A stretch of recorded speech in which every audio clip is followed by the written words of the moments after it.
Hello, నేను మీ CS రావు. యుగాలుగా ప్రతి సృష్టి దీని మీద రకరకాల అనుమానాలు ఉన్నాయి. చాలా వరకు పోతులూరి వీరబ్రహ్మేంద్ర స్వామి గారు ఏం జరగబోతుంది, ఏ యుగంలో అనేది చెప్పారు. అది కొన్ని జరుగుతూ ఉన్నాయి, జరగబోయే కూడా కొన్ని ఉన్నాయి.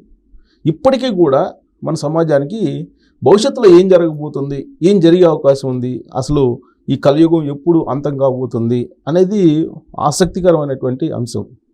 దాని మీద రీసెర్చ్ చేసినటువంటి వీరబ్రహ్మేంద్ర స్వామి గారి ఉపాసకులు అల్లూరి రాజశేఖర రెడ్డి గారు మనతోటి ఉన్నారు.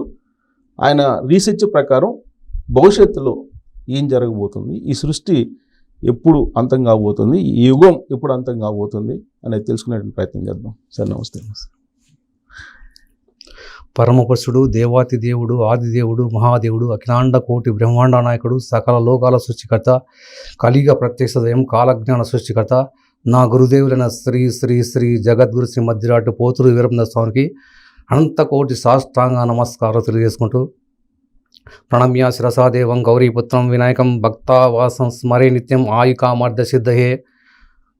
గురు బ్రహ్మ గురు విష్ణు గురుదేవో మహేశ్వర, గురు సాక్షాత్ పరబ్రహ్మ తస్మై శ్రీ గురవే నమః. విశ్వకర్మ జగన్నాథం విశ్వకర్మ జగద్గురుం విశ్వకర్మ జగత్తేజం విశ్వకర్మ మయం జగత్. ఓం విశ్వసృష్టికర్త విశ్వకర్మ భగవాన్ నమః. సర్వసిద్ధి పదే దేవి సర్వదేవ స్వరూపిణి పావని శ్రీ గోమాత నమస్తుతే. వీరబ్రహ్మేంద్ర స్వామి వేదవాక్యములు ధరలో తప్పక జరిగినయ్యా, కలి మాయలో పడక మీరు నన్ను నమియు కడతేరు మార్గము వెతకండయ్యాను కాలజ్ఞానుడు వీరబ్రహ్మేంద్ర స్వామి వారు. ఆయన చెప్పిన కాలజ్ఞాన విషయాలు 100% జరుగుతుంది. కలిపురుషుని మాయలో పడక నన్ను నమ్మియు కడతేరు మార్గం చెప్పండి అని కాలజ్ఞానుడు స్వామివారు స్పష్టంగా కొన్ని వేల వాక్యాలు చెప్పడం జరిగింది. టోటల్ కాలజ్ఞానం 14,000 వాక్యాలు. అందులో 3,000 వాక్యాలు మనకు ప్రచారంలో ఉన్నవి. నాకు అనేకం జరిగిపోయి ఇప్పటిదాకా జరుగుతున్నవి, జరిగి తీరుతాయి. సో మీరు ఆల్రెడీ రీసెర్చ్ చేశారు, బుక్ రాశారు, ఎవ్రీ ఇయర్ దీన్ని అప్డేట్ చేస్తున్నట్టున్నారు. సో ఈ బుక్ లో జరిగిపోయి రాశారా, జరగబోయే కూడా? జరిగినవి, జరుగుతున్నవి, జరిగి తీరవలసినవి 3: past tense, present tense and future.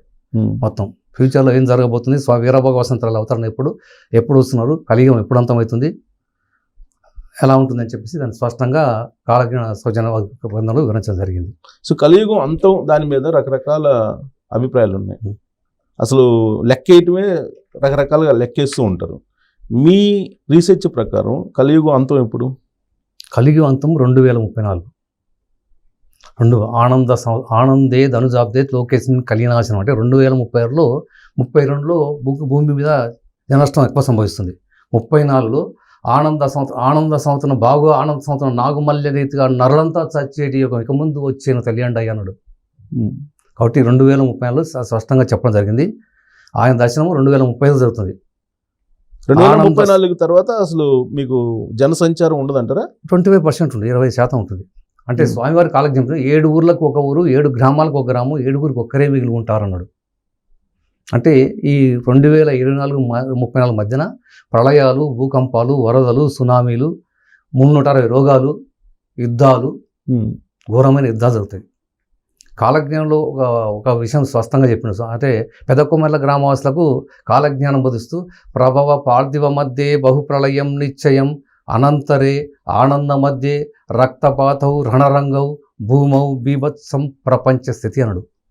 ప్రభావనవ సంవత్సరం 1907 వచ్చింది, పార్థివనవ సంవత్సరం 2005 వచ్చింది. ఈ రెండింటి మధ్య 2 నెలల సునామీ వచ్చింది. 2004 సునామీ వచ్చింది. అందులో 14 పట్టణం నా రాకముందు 14 పట్టణం జలప్రాణ పాడయ్యను, అదే నా రాకకు గుర్తు అన్నాడు. 2005-34 మధ్యన అనంతరే ఆనంద మధ్యే 5-30 మధ్య రక్తపాతౌ రణరంగౌ భూమౌ బీభత్సం ప్రపంచ స్థితి అని కాలజ్ఞానంలో చాలా స్పష్టంగా శ్లోక రూపంలో చెప్పి ఉన్నారు. సో అంత నేను రీసెర్చ్ చేశాను కాబట్టి, ఆ పరిశోధన ఉన్నాం కాబట్టి, స్వామివారి ఉపాసన కాబట్టి నాకు స్పష్టంగా వివరణ తెలిసిందన్నమాట. ఓకే, అంటే మీకు ఎలా ఆయన శ్రీ మద్లూరి వీరబ్రహ్మేంద్ర స్వామి గారు చెప్పినటువంటి దాని మీద రీసెర్చ్ చేస్తున్నారా, లేదంటే మీకు వీరబ్రహ్మేంద్ర స్వామి గారి ఉపాసకులు కాబట్టి ప్రత్యేకంగా మీకేమైనా సందేశం ఇస్తారు ఆయన. సందేశం సార్, స్వామివారి నిత్య ఉపాసకుని కాబట్టి నాకు జరగబోయేది స్వామివారు ఏమి జరుగుతుంది అని ఆలోచించినప్పుడు అది మనకు టీవీలో కానీ పేపర్లో కానీ రావడము, నేను చూడడము, స్వామివారి దానికి నిదర్శనాలు గోచరించడము, ఇది దీనికి నిదర్శనం. నా భక్తులైన వారికి ఎప్పటికప్పుడు నిదర్శనాలు గోచరించేను అన్నాడు. ఆ విధంగా స్వామివారు చెప్పిన జరుగుతున్నప్పుడు అవి నేను నోట్ చేసుకొని గ్రంథం రాయడం జరిగింది అనమాట. సో ఇప్పుడు స్టార్ట్ అయింది అంటారు, కలియుగ అంతం స్టార్ట్ అయిందా? కలియుగ అంతం స్టార్ట్ అయింది 2024 క్రోధినామ సంవత్సరం ముందు కొన్ని ఉత్పాతాలు పెరిగిపోయినాడు. మీరు రీసెంట్గా చూసి ఉంటారు, దుబాయ్లో 1.5 సంవత్సరాలు పడాల్సిన వర్షము 1 గంటలే పడ్డది. అసలు దుబాయ్లో వర్షాలు పడవు, 1.5 గంటలే పడ్డది. అంటే అది ఎంత వర్షం బీభత్సం వస్తుంది. 144 సెంటీమీటర్ల వర్షపాతం నమోదైంది. అలాగే బెంగళూరులో కూడా జరిగింది. మొన్న వయనాడులో జరిగింది కూడా అదే, మన కేరళ వయనాడులో దాదాపు అంటే కొండ చర్యలు విరిగిపడి అనేకులు సమస్యపోయారు, లక్షలాది గుండ్లు దొరికి అనేకులు సమస్యపోయారు అన్న కాలజ్ఞానులు. అలాగే న్యూపు గినియాలో 2000 మంది చనిపోయారు. మొత్తం కొండ చర్యలు ఊరు గ్రామం బురదలో చిక్కుని చనిపోయారు 2000 మంది. సో వీరభోగ వసంతరాయలు పుడతారు అని చెప్పి చెప్తుంటారు. అప్పుడే ఇక నా కలియుగ అంతం అని చెప్పి అంటే వీరభోగ వసంతాలు పుట్టినప్పుడు ఆ కలియుగ అంతం కాదు, కలియుగ అంతం కానీ కలికి అవతారం లేదంటూ అవతరించింది స్వామివారు. అంగీరసే మధుమాసే నవమ్యం శుక్లపచ్చే భానువారే ఛాయమర్థం వీరభోజ సముద్వం అన్నాడు. అంగీరస నామ సంవత్సరంలో వీరభోగ వసంతరాయలు అవతరణ జరిగింది. ఇప్పుడు వీరభోగ వసంతరాయలు గారు ఉన్నారు. ఆయన అవతరించి దుష్ట శిక్షణ ప్రారంభించి ప్రళయాలు సృష్టిస్తున్నాడు. దుష్ట శక్తుల్ని సృష్టించి పంపిన దుర్మార్గం చంపండి నమ్మండయ్యా, ధర్మాన్ని కాపాడ ధర్మమే రక్షించి భక్తితో నా మాట నమ్మండయ్యా అంటున్నాడు. కాబట్టి ఆయన ఈ విధంగా ప్రళయాలు సృష్టిస్తున్నాడు. ఎందుకంటే ఎప్పుడైతే ఆయన అనేక సార్లు నేను 5000 సంవత్సరాల తర్వాత ఈ భూమి మీద అవతరిస్తానని చెప్పడం జరిగింది. ఆ విధంగానే స్వామివారు అవతరించి ప్రళయాలు సృష్టించి దుష్ట శిక్షణ ప్రారంభించి సృష్టిస్తున్నమాట. ఇప్పుడు 360 రోగాలు అదే అనమాట. కొత్త రోగాలు వస్తాయి. 360 రోగాలు వస్తున్నాడు. రాచపుండ్లు, పెడతరి పుండ్లు, రొమ్మున గండమాళ పుండ్లు, ఈ 6 వ్యాధి రూపాల చేతన శస్త్రం చెప్పిండు. అంటే మన శరీరం మొత్తం బొబ్బలు. ఇప్పుడు మంకీ వైరస్ అనేది ఇదే అనమాట. స్వామివారు చెప్పారు ఎంపాక్స్, అదే మంకీ వైరస్. అంటే షార్ట్ కట్లో ఎంపాక్స్ అంటుడు, మంకీ పాక్స్. స్వామివారు అదే కాలజ్ఞంలో చాలా స్పష్టంగా పెడతారు. రాచపుండ్లు, నడినెత్తిన పుండ్లు, ముఖమున పుండ్లు, శరీరం అంతా బొబ్బలు వచ్చి నడినెత్తి ఒక్కలే చేస్తారని చెప్పిన కాలజ్ఞంలో. అది జరగబోతా ఉంది త్వరలో. అంటే ఇవన్నీ వైరస్లు ప్రతి సంవత్సరం కొత్త వైరస్లు వస్తాయి. సో దానికి కలియుగ అంతానికి కొన్ని సంకేతాలు బలంగా కనిపిస్తాయి. అంటే నా రాకకు ముందు, అంటే ఆయన చెప్పిన నా రాకముందు ఏం జరుగుతాయి కూడా స్పష్టంగా చెప్పడం జరిగింది. నా రాకముందు 2004 వచ్చిన సునామీ, నా రాకముందు 14 పట్టణంలో జల ప్రవాహం పడి నా రాకము అదే గుర్తు అన్నాడు. నా రాకముందు భూమిపై మంటలు ఎగిసేను అన్నాడు. అనేక సార్లు మంటలు కార్చిచ్చు జరగడము, వేలాది ఎకరాలు పనిపోవడం జరిగింది. అగ్నిపర్వతాలు బద్దలైతని చెప్పాడు. అనేక సార్లు జరగడం జరిగింది. అంటే 2 తల వారు, అరికాలన కన్నున్నవారు, ఇలాంటి వారు కూడా పుడతారు నా రాకముందని చెప్పినమాట. సో వింతలు విశేషాలు అన్ని కాలజ్ఞానం ప్రతి ఇది కూడా చాలా స్పష్టంగా చెప్పారు స్వామివారు. సో తిరుమల తిరుపతి దేవస్థానం గురించి కూడా చెప్పారు. అవును, కొన్ని రోజుల పాటు అసలు అక్కడ జనసంచారమే ఉండదు. జనసంచారం అంటే మనకు కరోనా వైరస్ కారణంగా చూసినట్లయితే మనకు దాదాపు 80 రోజులు తిరుమలకు వెళ్ళే మార్గాలు కట్టుబడేను అన్నాడు. దాదాపు 80 రోజులు తిరుమలకు వైరస్ కారణంగా అక్కడి నుండి ఎవరిని అలో చేయలేదు. అంటే లక్షల మంది రోజు అక్కడ దర్శించుకుంటే వైరస్ ఇంకా ఎక్కువైతుందని చెప్పేసి కరోనా కారణంగా అక్కడ వెళ్లకుండా తిరుమలకు వెళ్ళే మార్గాలు క్లోజ్ చేసిండు. అంటే బస్సులు, కార్లు ఎక్కడ బయటకు వెళ్ళకుండా క్లోజ్ అయింది. ఆ రకంగా జనసంచారం లేకుండా తిరుమలకి వెళ్ళే మార్గాలు, ధూపదీప నైవేద్యాలు లేకుండా ఉంటది అని చెప్పి అనేక దేవాలయాలు మనం చూస్తున్నాం. తిరుమలలో అలాంటి ధూపదీప నైవేద్యం అంటే ఇప్పుడు ఇలాంటి పరిస్థితి రాబోతా ఉంది. ఇంకా ఫ్యూచర్లో ఉందంటారా? ఫ్యూచర్లో ఈ రాబోయే 10 సంవత్సరాల్లో జరగబోతుంది. 2034 జరిగి తీరుతుంది, అందులో సందేహం లేదు. 2034 లోపల ఇవన్నీ జరిగి తీరాల్సింది. ఇంకోటి కనకదుర్గమ్మ ముక్కుపోటు కన్నా అంటుంది అని చెప్పాడు. అంటే కృష్ణాది ఉప్పొంగి కనకదుర్గ ముక్కు పొంగిని అంటేనాడు. అది 2030 లోపల సాధారణ జరిగి తీరుతుంది, సాధ్యం. పుటక అనేది చాలా హైట్ గా ఎంత పొంగినా కానీ నేను రీసెంట్గా నిన్న అంటే గురువారం నాడు విజయవాడ అమ్మవారిని దర్శించుకొని వచ్చాను మొన్న. అక్కడ ముక్కు పొంగిన అంటే దాదాపు మనకు ఈ వాటర్ మన కృష్ణానది తీసుకుంటే దాదాపు అంటే 100 ఫీట్స్ హైట్లో ఉంటుంది. 100 ఫీట్స్ హైట్ అంటే దాదాపు 10 ఫ్లోర్లు ఆ హైట్లో ముక్కు పొంగును తాకుతుంది. అప్పుడు అనేక వందల గ్రామాలు నీళ్ళలో మునిగిపోతాయి. మొత్తం ఎక్కడంటే దాదాపు కోట్ల మంది జనం నశిస్తారు. ఎప్పుడు ఎక్స్పెక్ట్ చేయొచ్చు దాన్ని? ఎక్స్పెక్ట్ చేసి 2030లో జరుగుతుంది, 30 లోపు జరుగుతుంది, 2030 లోపు.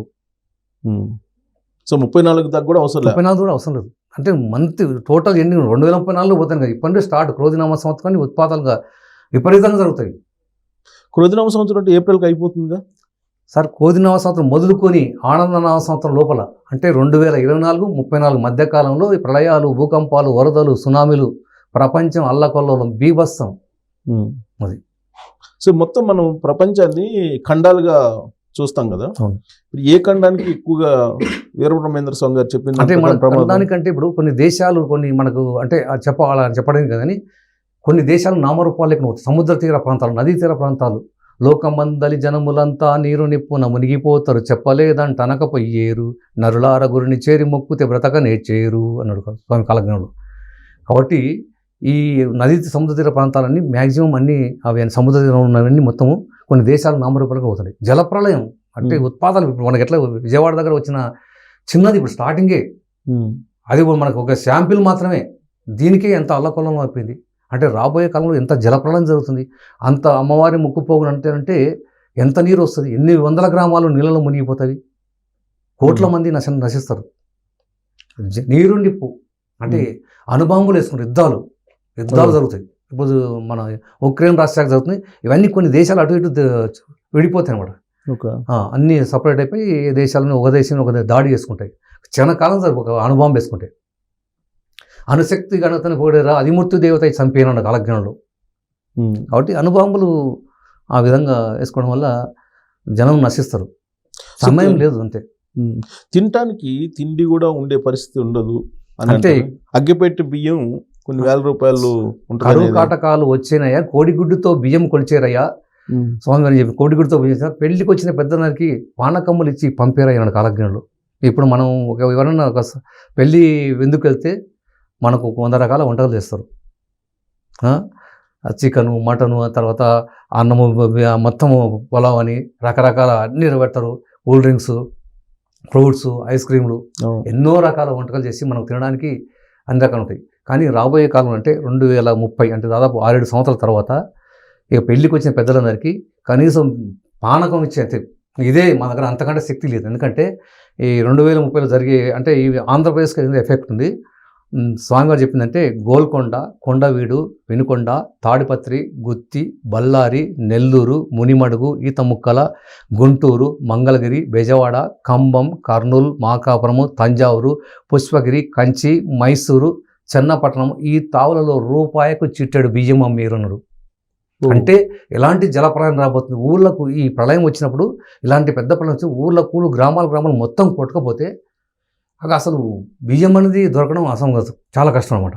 కాబట్టి ఇప్పుడు మనం బస్తాలు, లారీల్లో పెద్ద పెద్ద బస్తాలు వేసి గోడౌన్లు నింపుతున్నాం. రాబోయే కాలంలో రూపాయలు చిట్టెడు కోడిగుడ్డుతో బియ్యం కొలిచే రోజులు రాబోతుందంటే చాలా కరువు తాండవనబోతుంది అన్నమాట. గోల్కొండ అంటే హైదరాబాద్, గోల్కొండ, కొండవీడు అంటే గోల్కొండ అక్కడ కూడా గోల్కొండ ఇంకోటి. ఓకే, గోల్కొండ, కొండవీడు, వెనుకొండ ఇవన్నీ. ఇప్పుడు ఒకవైపు ఏమో కరువు అంటున్నారు, ఇంకొక వైపు ఏమో వరదలు అంటున్నారు. అవును.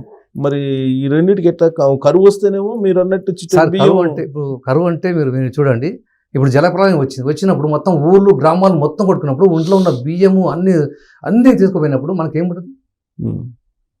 అప్పుడు కరువే కదా.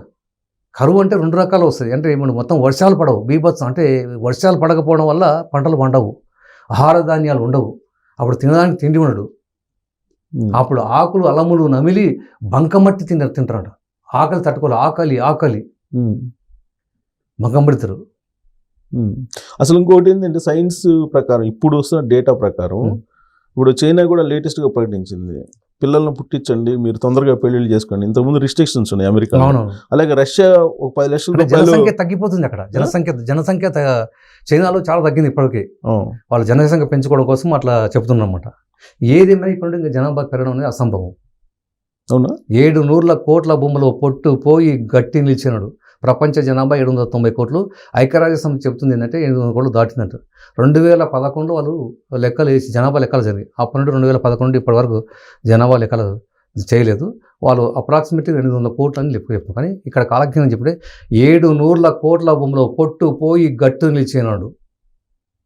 అంటే ధర్మానికి విరుద్ధంగా, ధర్మానికి వ్యతిరేకంగా ఉన్న వాళ్ళు, అక్రమాలు, అన్యాయాలు, మోసాలు, రకరకాలుగా ధర్మానికి విరుద్ధంగా ఉన్న వాళ్ళని కూడా పొట్టుపోయి గట్టించాలి. అంటే భక్తిపరంగా ఆధ్యాత్మిక వారికి ఉంటారు, ధర్మానికి విరుద్ధంగా ఉన్నవారు మట్టిలో కలిసిపోతారని కాలజ్ఞానం చెప్తుంది. అంటే ఇప్పుడు కారణం ఏంటి జనం నశించిపోవడానికి కారణం? పిల్లలు పుట్టకపోవడానికి, పిల్లలు పుట్టనేటువంటి పరిస్థితి ఎందుకు వస్తుంది అంటారు? టెక్నాలజీ పెరిగిపోయింది. ఇప్పుడు సైన్స్ ఇప్పుడు చూస్తున్నాం మనకు వచ్చిన తర్వాత, స్మార్ట్ ఫోన్లు వచ్చిన తర్వాత అందరూ ఎక్కువగా స్మార్ట్ ఫోన్లు చూస్తూ, అంటే దీని మీద దానివల్ల చాలా ఎఫెక్ట్ అవుతుంది అనమాట. చాలామంది సంతానం కూడా లేకుండా పోతుంది. అంటే జనాభా తగ్గాలి కాబట్టి ఆ రకంగా సంతానం కూడా కలగడానికి కారణం అవుతుంది. అంటే మరణాల సంఖ్య పెరిగి మరణాల జనసంఖ్య జనాలు తగ్గి, బ్రహ్మదేవుని సృష్టించే పని తగ్గిపోతుంది. యమధర్మరాజుకి పని భారం అవుతుంది అని చెప్పాడు. యమునికి పరభారం అయితే ఎక్కువ అధిక చావులు జరుగుతుందన్నమాట. చనిపోయే సంఖ్య పెరుగుతున్నాం రోజు రోజుగా. అంటే ఎముడు శివ తాండవం వాడుతున్నాం ఖచ్చితంగా. అట్లా ఎప్పుడు ఇది మొత్తం 34 లోపల జరిగిపోవాలి. 34 లోపల 75% పోతుంది. దాదాపు ఇప్పుడు 790 కోట్ల జనాభా మనం అప్రాక్సిమేట్లీ చూసుకుంటే, ఆ 790 కోట్లో 6 భాగాలు నశిస్తారు. 7 ఊర్లకు ఒక ఊరు, 7 గ్రామాలకు ఒక 7గురు ఒక్కరే మిగిలి ఉంటారు కాలజ్ఞానంలో. అంటే ఈ కలియుగంలో 3 భాగాలు పాపం. అంటే మొత్తం యుగాలు 4: కృతయుగము, త్రేతాయుగము, ద్వాపరయుగము, కలియుగం. ఈ చివరిది కలియుగం అనమాట. అంటే 3 భాగం, ఒక్కొక్క భాగము ఒక్కొక్క యుగం అయిపోగానే ఒక భాగం భూమిలో మునిపోవడం జరిగింది. 3 భాగాలు అయిపోయింది, 3 యుగాలు అయిపోయింది. 3 భాగాలు భూమి నీళ్ళు ఉన్నాయి, ఒక భాగం మాత్రమే యుగాలు లెక్కన వస్తుందంటారా భూభాగం? ఇప్పుడు 4 యుగాలకు సంబంధించి 4 యుగ ధర్మాలు ఉన్నాయి. 4 యుగాలు: కృతయుగము, త్రేతాయుగము, ద్వాపరయుగం, కలియుగము. కృతయుగ ప్రమాణం వచ్చేసి 17,28,028,000. త్రేతాయుగం వచ్చేసి 12,96,000. ద్వాపరయుగం వచ్చి కాల ప్రమాణం వచ్చి 8,64,000 సంవత్సరాలు. కలియుగ ప్రమాణం 4,32,000 సంవత్సరాలు. ఈ మొత్తము 4 యుగాలు కలిపి 42,20,000. అంటే ఇది మహాయుగం. ఇలాంటి యుగాలు 71 గడిస్తే ఒక మన్వంతరము. మన్వంతరం అంటే ఇప్పుడు ఈ మన్వంతరంలో మనకు పురాణంలో 14 మన్వంతరాలు చెప్పారు. ఇప్పుడు మనది వైవస్వత మన్వంతరము. మనం అంటే సంకల్పం చెప్పేటప్పుడు శుభే శోభనే ముహూర్తే శ్రీ మహావిశ్వ బ్రహ్మగ్న ప్రవర్తమాన శబ్దం నిత్యపాతే శ్వేతవరకల్ప వైవస్వత మన్వంతరే కలియుగే ప్రథమపాదే జంబుద్వీపే భర్తవర్షే భర్తఖండే మేరో దక్షిణ దిగ్భావే శ్రీశైలసే వాయుపసే కృష్ణా గోదావరి మధ్యవసే శ్రీ లక్ష్మణ శ్రీ గోవింద మొమ్మ సమర్థ జగద్గురు పోతు హరిహర బ్రహ్మ గురు చంసన్ అస్మిన్ వర్తమాన వారికి చాంద మనసస్త్రీ క్రోధినామ సంవత్సరే దక్షనాయనే వర్షరుతే భాద్రపద శుక్లపక్షే మందవాసరే ఏకాదశి ఉత్తరాశ నక్షత్రము. ఇట్లా సంకల్పం చెప్పుకునేటప్పుడు వైవస్వత మన్వంతరే అంటే మన 14 మన్వంతరాల్లో 7వదైన వైవస్వత మన్వంతరంలో ఉన్నాము. ఈ మన్వంతరంలో ఇప్పుడు నడుస్తుంది. కలియుగే ప్రథమ పాదే అన్నారు. కలియుగే ప్రథమ పాదే జంబూద్వీపే భరతవర్షే వేరో దక్షిణ వైవస్వత మన్వంతరే. 14 మన్వంతరంలో వైవస్వత మనం 7వ దాంట్లో మనం ఉన్నాం అనమాట. అంటే 43 ఇలా 70 ప్రథమ పాదంలో ఉన్నాం కదా. ప్రథమ పాదే ఉన్నాయి కదా చాలా పాదాలు. అవును ఉన్నాయి. మరి 34 కల్లా అంతమైపోతుంది. నేను కలియుగంలో అంటే కలి అనే పాపురుషుడు ఘోరమైన తపస్సు చేశాడు. ఆ తపస్సుకు మెచ్చి స్వామివారు ప్రత్యక్షమై విష్ణు మహావిష్ణువు ప్రత్యక్షమై నీ వరం కోరుకుంటే నాకు ఈ కలియుగంలో 5,000 సంవత్సరాలు పాలించే వరాన్ని ప్రసాదించు తదాస్తు అంటాడు. అంటే కలి యొక్క లక్షణాలు ఏంది? అక్రమాలు, అన్యాయాలు, మోసాలు, వ్యభిచారము, వాయువర్షాలు లేకపోవడము, దేవుడు లేడని వాడము. ఆ ప్రపంచం అంతా విజృంభించాడు.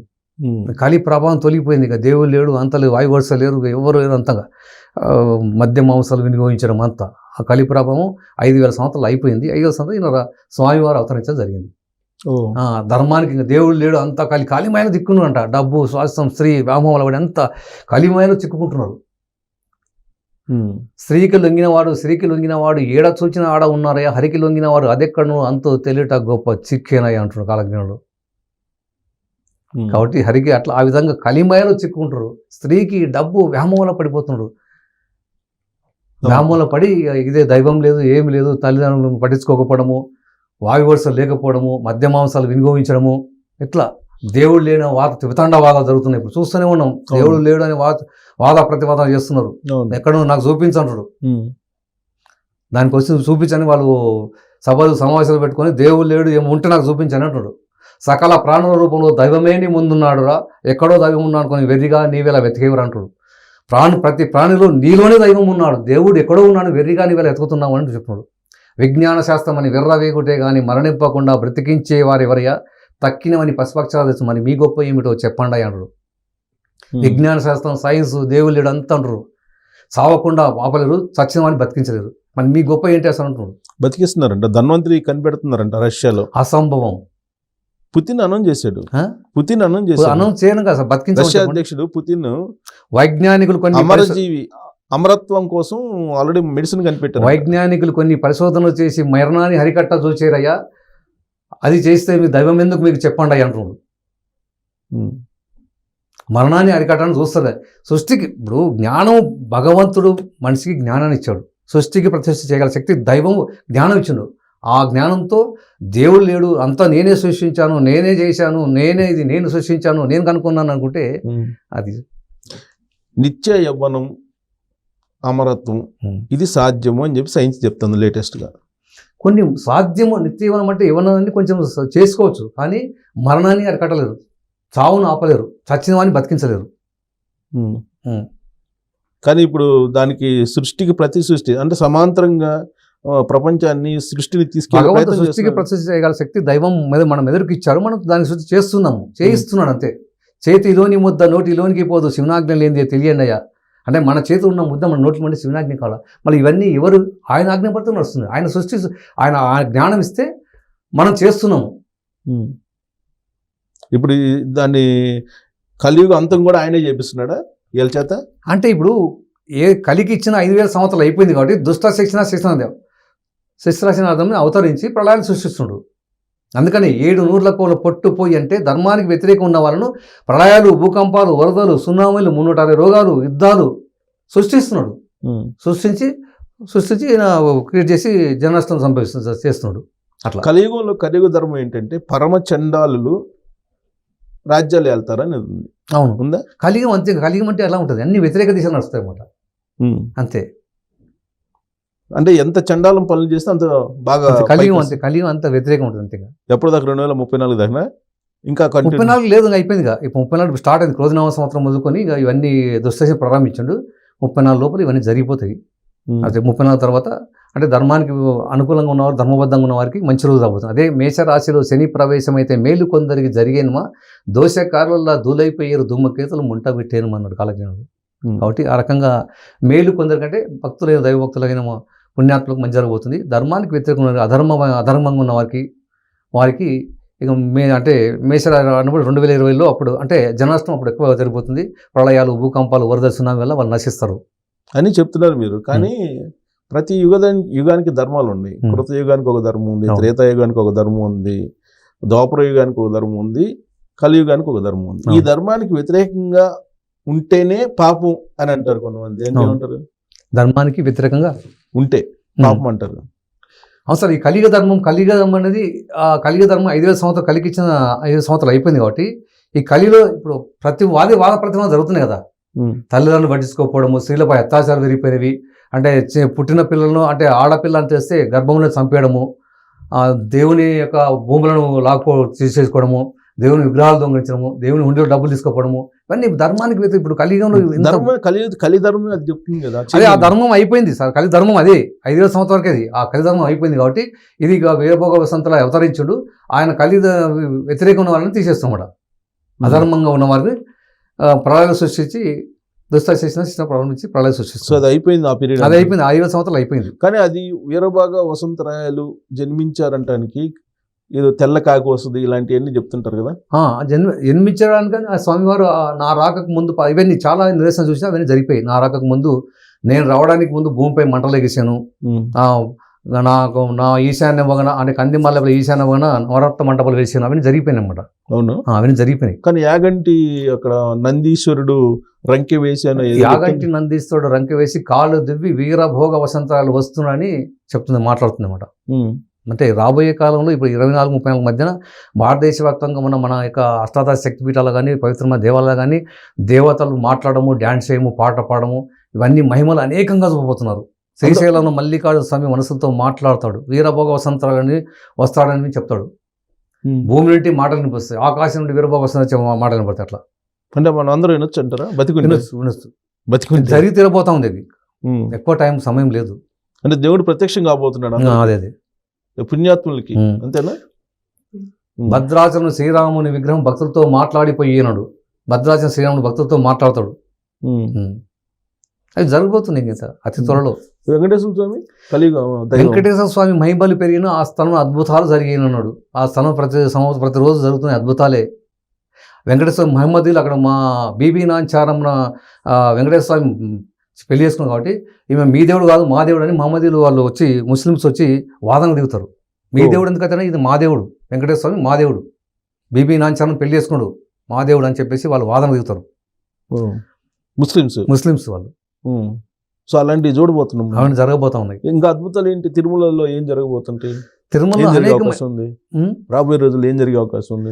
రాబోయే సంవత్సరాలు అంటే అక్కడ అన్ని అద్భుతాలు, ఇంకా ఇది అని చెప్పండి, అన్ని మహిమలు అక్కడ చూడడము, ఆ మొసలు జరగబడము, పూజలు ఇచ్చిపోవడం చాలా జరుగుతాయి అక్కడ. ఇది గర్భగుడిలోకి అన్ని మొసలు జరగబడతాయి. సో అది కలియుగ అంతానికి అవన్నీ కూడా సంకేతాలు. సో ఇప్పుడు నా రాకముందు మనకు బనగానపల్లిలో చింత చెట్టుకు చేమంతి పూలు పూసేనాడు అంటే ఆ రాకను సూచిస్తున్నాయి. అట్లా పూసిన ఇంకా లేదు, ఇంకా జరగబోతుంది అది. ఇంకా ఎప్పుడైనా జరిగిపోతుంది కదా, సమయం లేదు అంతేగా. ఆయన చెప్పిన సంవత్సరం 5000 సంవత్సరాల తర్వాత అంటే మనకు 5033కు అంటే 5033కు కలియుగము అంటే అంగిరసనామ సంవత్సరంలో అప్పటి నుండి స్టార్ట్ అయిందన్నమాట. ఇంకొకటి ఏంటంటే రాబోయే రోజుల్లో మగవాళ్ళు కొరత ఏర్పడుతుంది. ఒక మగవాడికి 10 మంది ఆడవాళ్ళు, ఆడవారికి ఆయుసు పెరిగాను మగవారికి ఆయుసు పెరిగాను మగవారికి ఆయుసు తగ్గాను కాలజ్ఞానుడు. అంటే వీళ్ళు మనము చూస్తున్నాము అంటే యుద్ధాల్లో కానీ చాలామంది అంటే యాక్సిడెంట్లో చనిపోవడము, హార్ట్ అటాక్ రావడం, ఎక్కువ మగవారి చనిపోతున్నారు. ఇంటికి యజమాని లేకపోయాను, ఎవరికి వారే యజమానులు అయ్యాను కాలజ్ఞానుడు. చాలామంది చూస్తే ఎంతోమంది లెక్కలు చూస్తే ఎక్కడ చూసినా వితంతువులు చాలా ఉన్నారు. ఇంటికి యజమానులు లేకుండా చనిపోయే వాళ్ళు ఎక్కువ మగవారే ఉన్నారు. వాళ్ళకి ఆయుష్ తక్కువ, మగవారికి ఆడవారికి ఆయుష్ ఎక్కువ. అట్లా అంటే ఒక మగవాడికి 10 మంది మోహించేది. అంటే మగవారి ఇప్పుడు యుద్ధాల్లో ఇవాళ జరిగినప్పుడు చాలామంది జనసంఖ్య నశించినప్పుడు ఆడవారి సంఖ్య పెరిగిపోతుంది, మగవారి సంఖ్య తగ్గిపోతుంది. ఒక మగవాడిని 10 మంది మోహిస్తారు అనమాట, ఎంత పడతారు. అట్లా ఆ రోజు రాబోతా ఉన్నాయి. 5-6 సంవత్సరాలు ఇవి జరగబోతుంది, అంతేగా ఎక్కువ సమయం లేదు. దీంట్లో మనకి యాక్చువల్గా మన సిద్ధాంతం ఏం చెప్పింది అంటే బ్రాహ్మలు, వైశ్యులు, క్షత్రియులు, శూద్రులు అంటారు కదా. దానికి ఏదో ముఖం నుంచి పుట్టిన వాళ్ళు కొంతమంది, నడువు నుంచి పుట్టిన వాళ్ళు కొంతమంది, ఛాతి నుంచి పుట్టిన వాళ్ళు కొంతమంది, పాదాల నుంచి కొంతమంది ఎట్లా అంటారు కదా. ఇప్పుడు ఈ కలియుగాంతంలో ఈ వేరియేషన్ కూడా ఉంటుందా? కలియుగాంతంలో ఆ వేరియేషన్ ఏమి ఉండదు సార్. అది దానికి అదే వేరియేషన్ ఏమి ఉండదు, ఎవరికైనా ఒకటే. అంటే బ్రాహ్మణులు పుణ్యాత్ములు అంటుంటారు కదా. బ్రాహ్మణులు అంటే ఈ కలియుగం కాబట్టి బ్రాహ్మణులు బస్టు పట్టిపోతారని కాలజ్ఞానం చెప్పండి.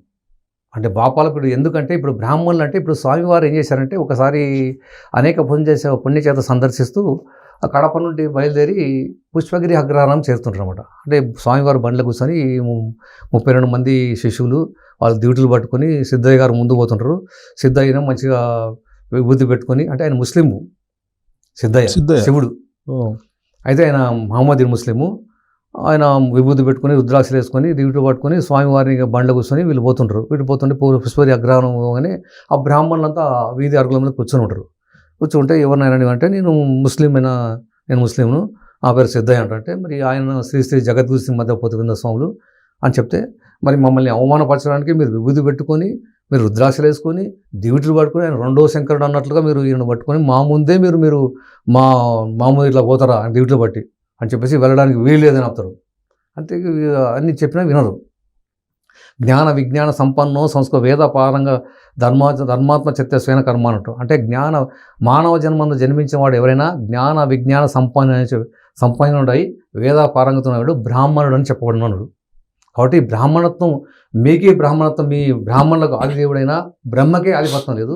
ఆయన విష్ణువు బొడ్డుని ఉద్భవించాడు, ఆయనకే బ్రాహ్మణత్వం లేదు, మీకు ఎక్కడి నుండి వచ్చిందని అడుగుతాడు.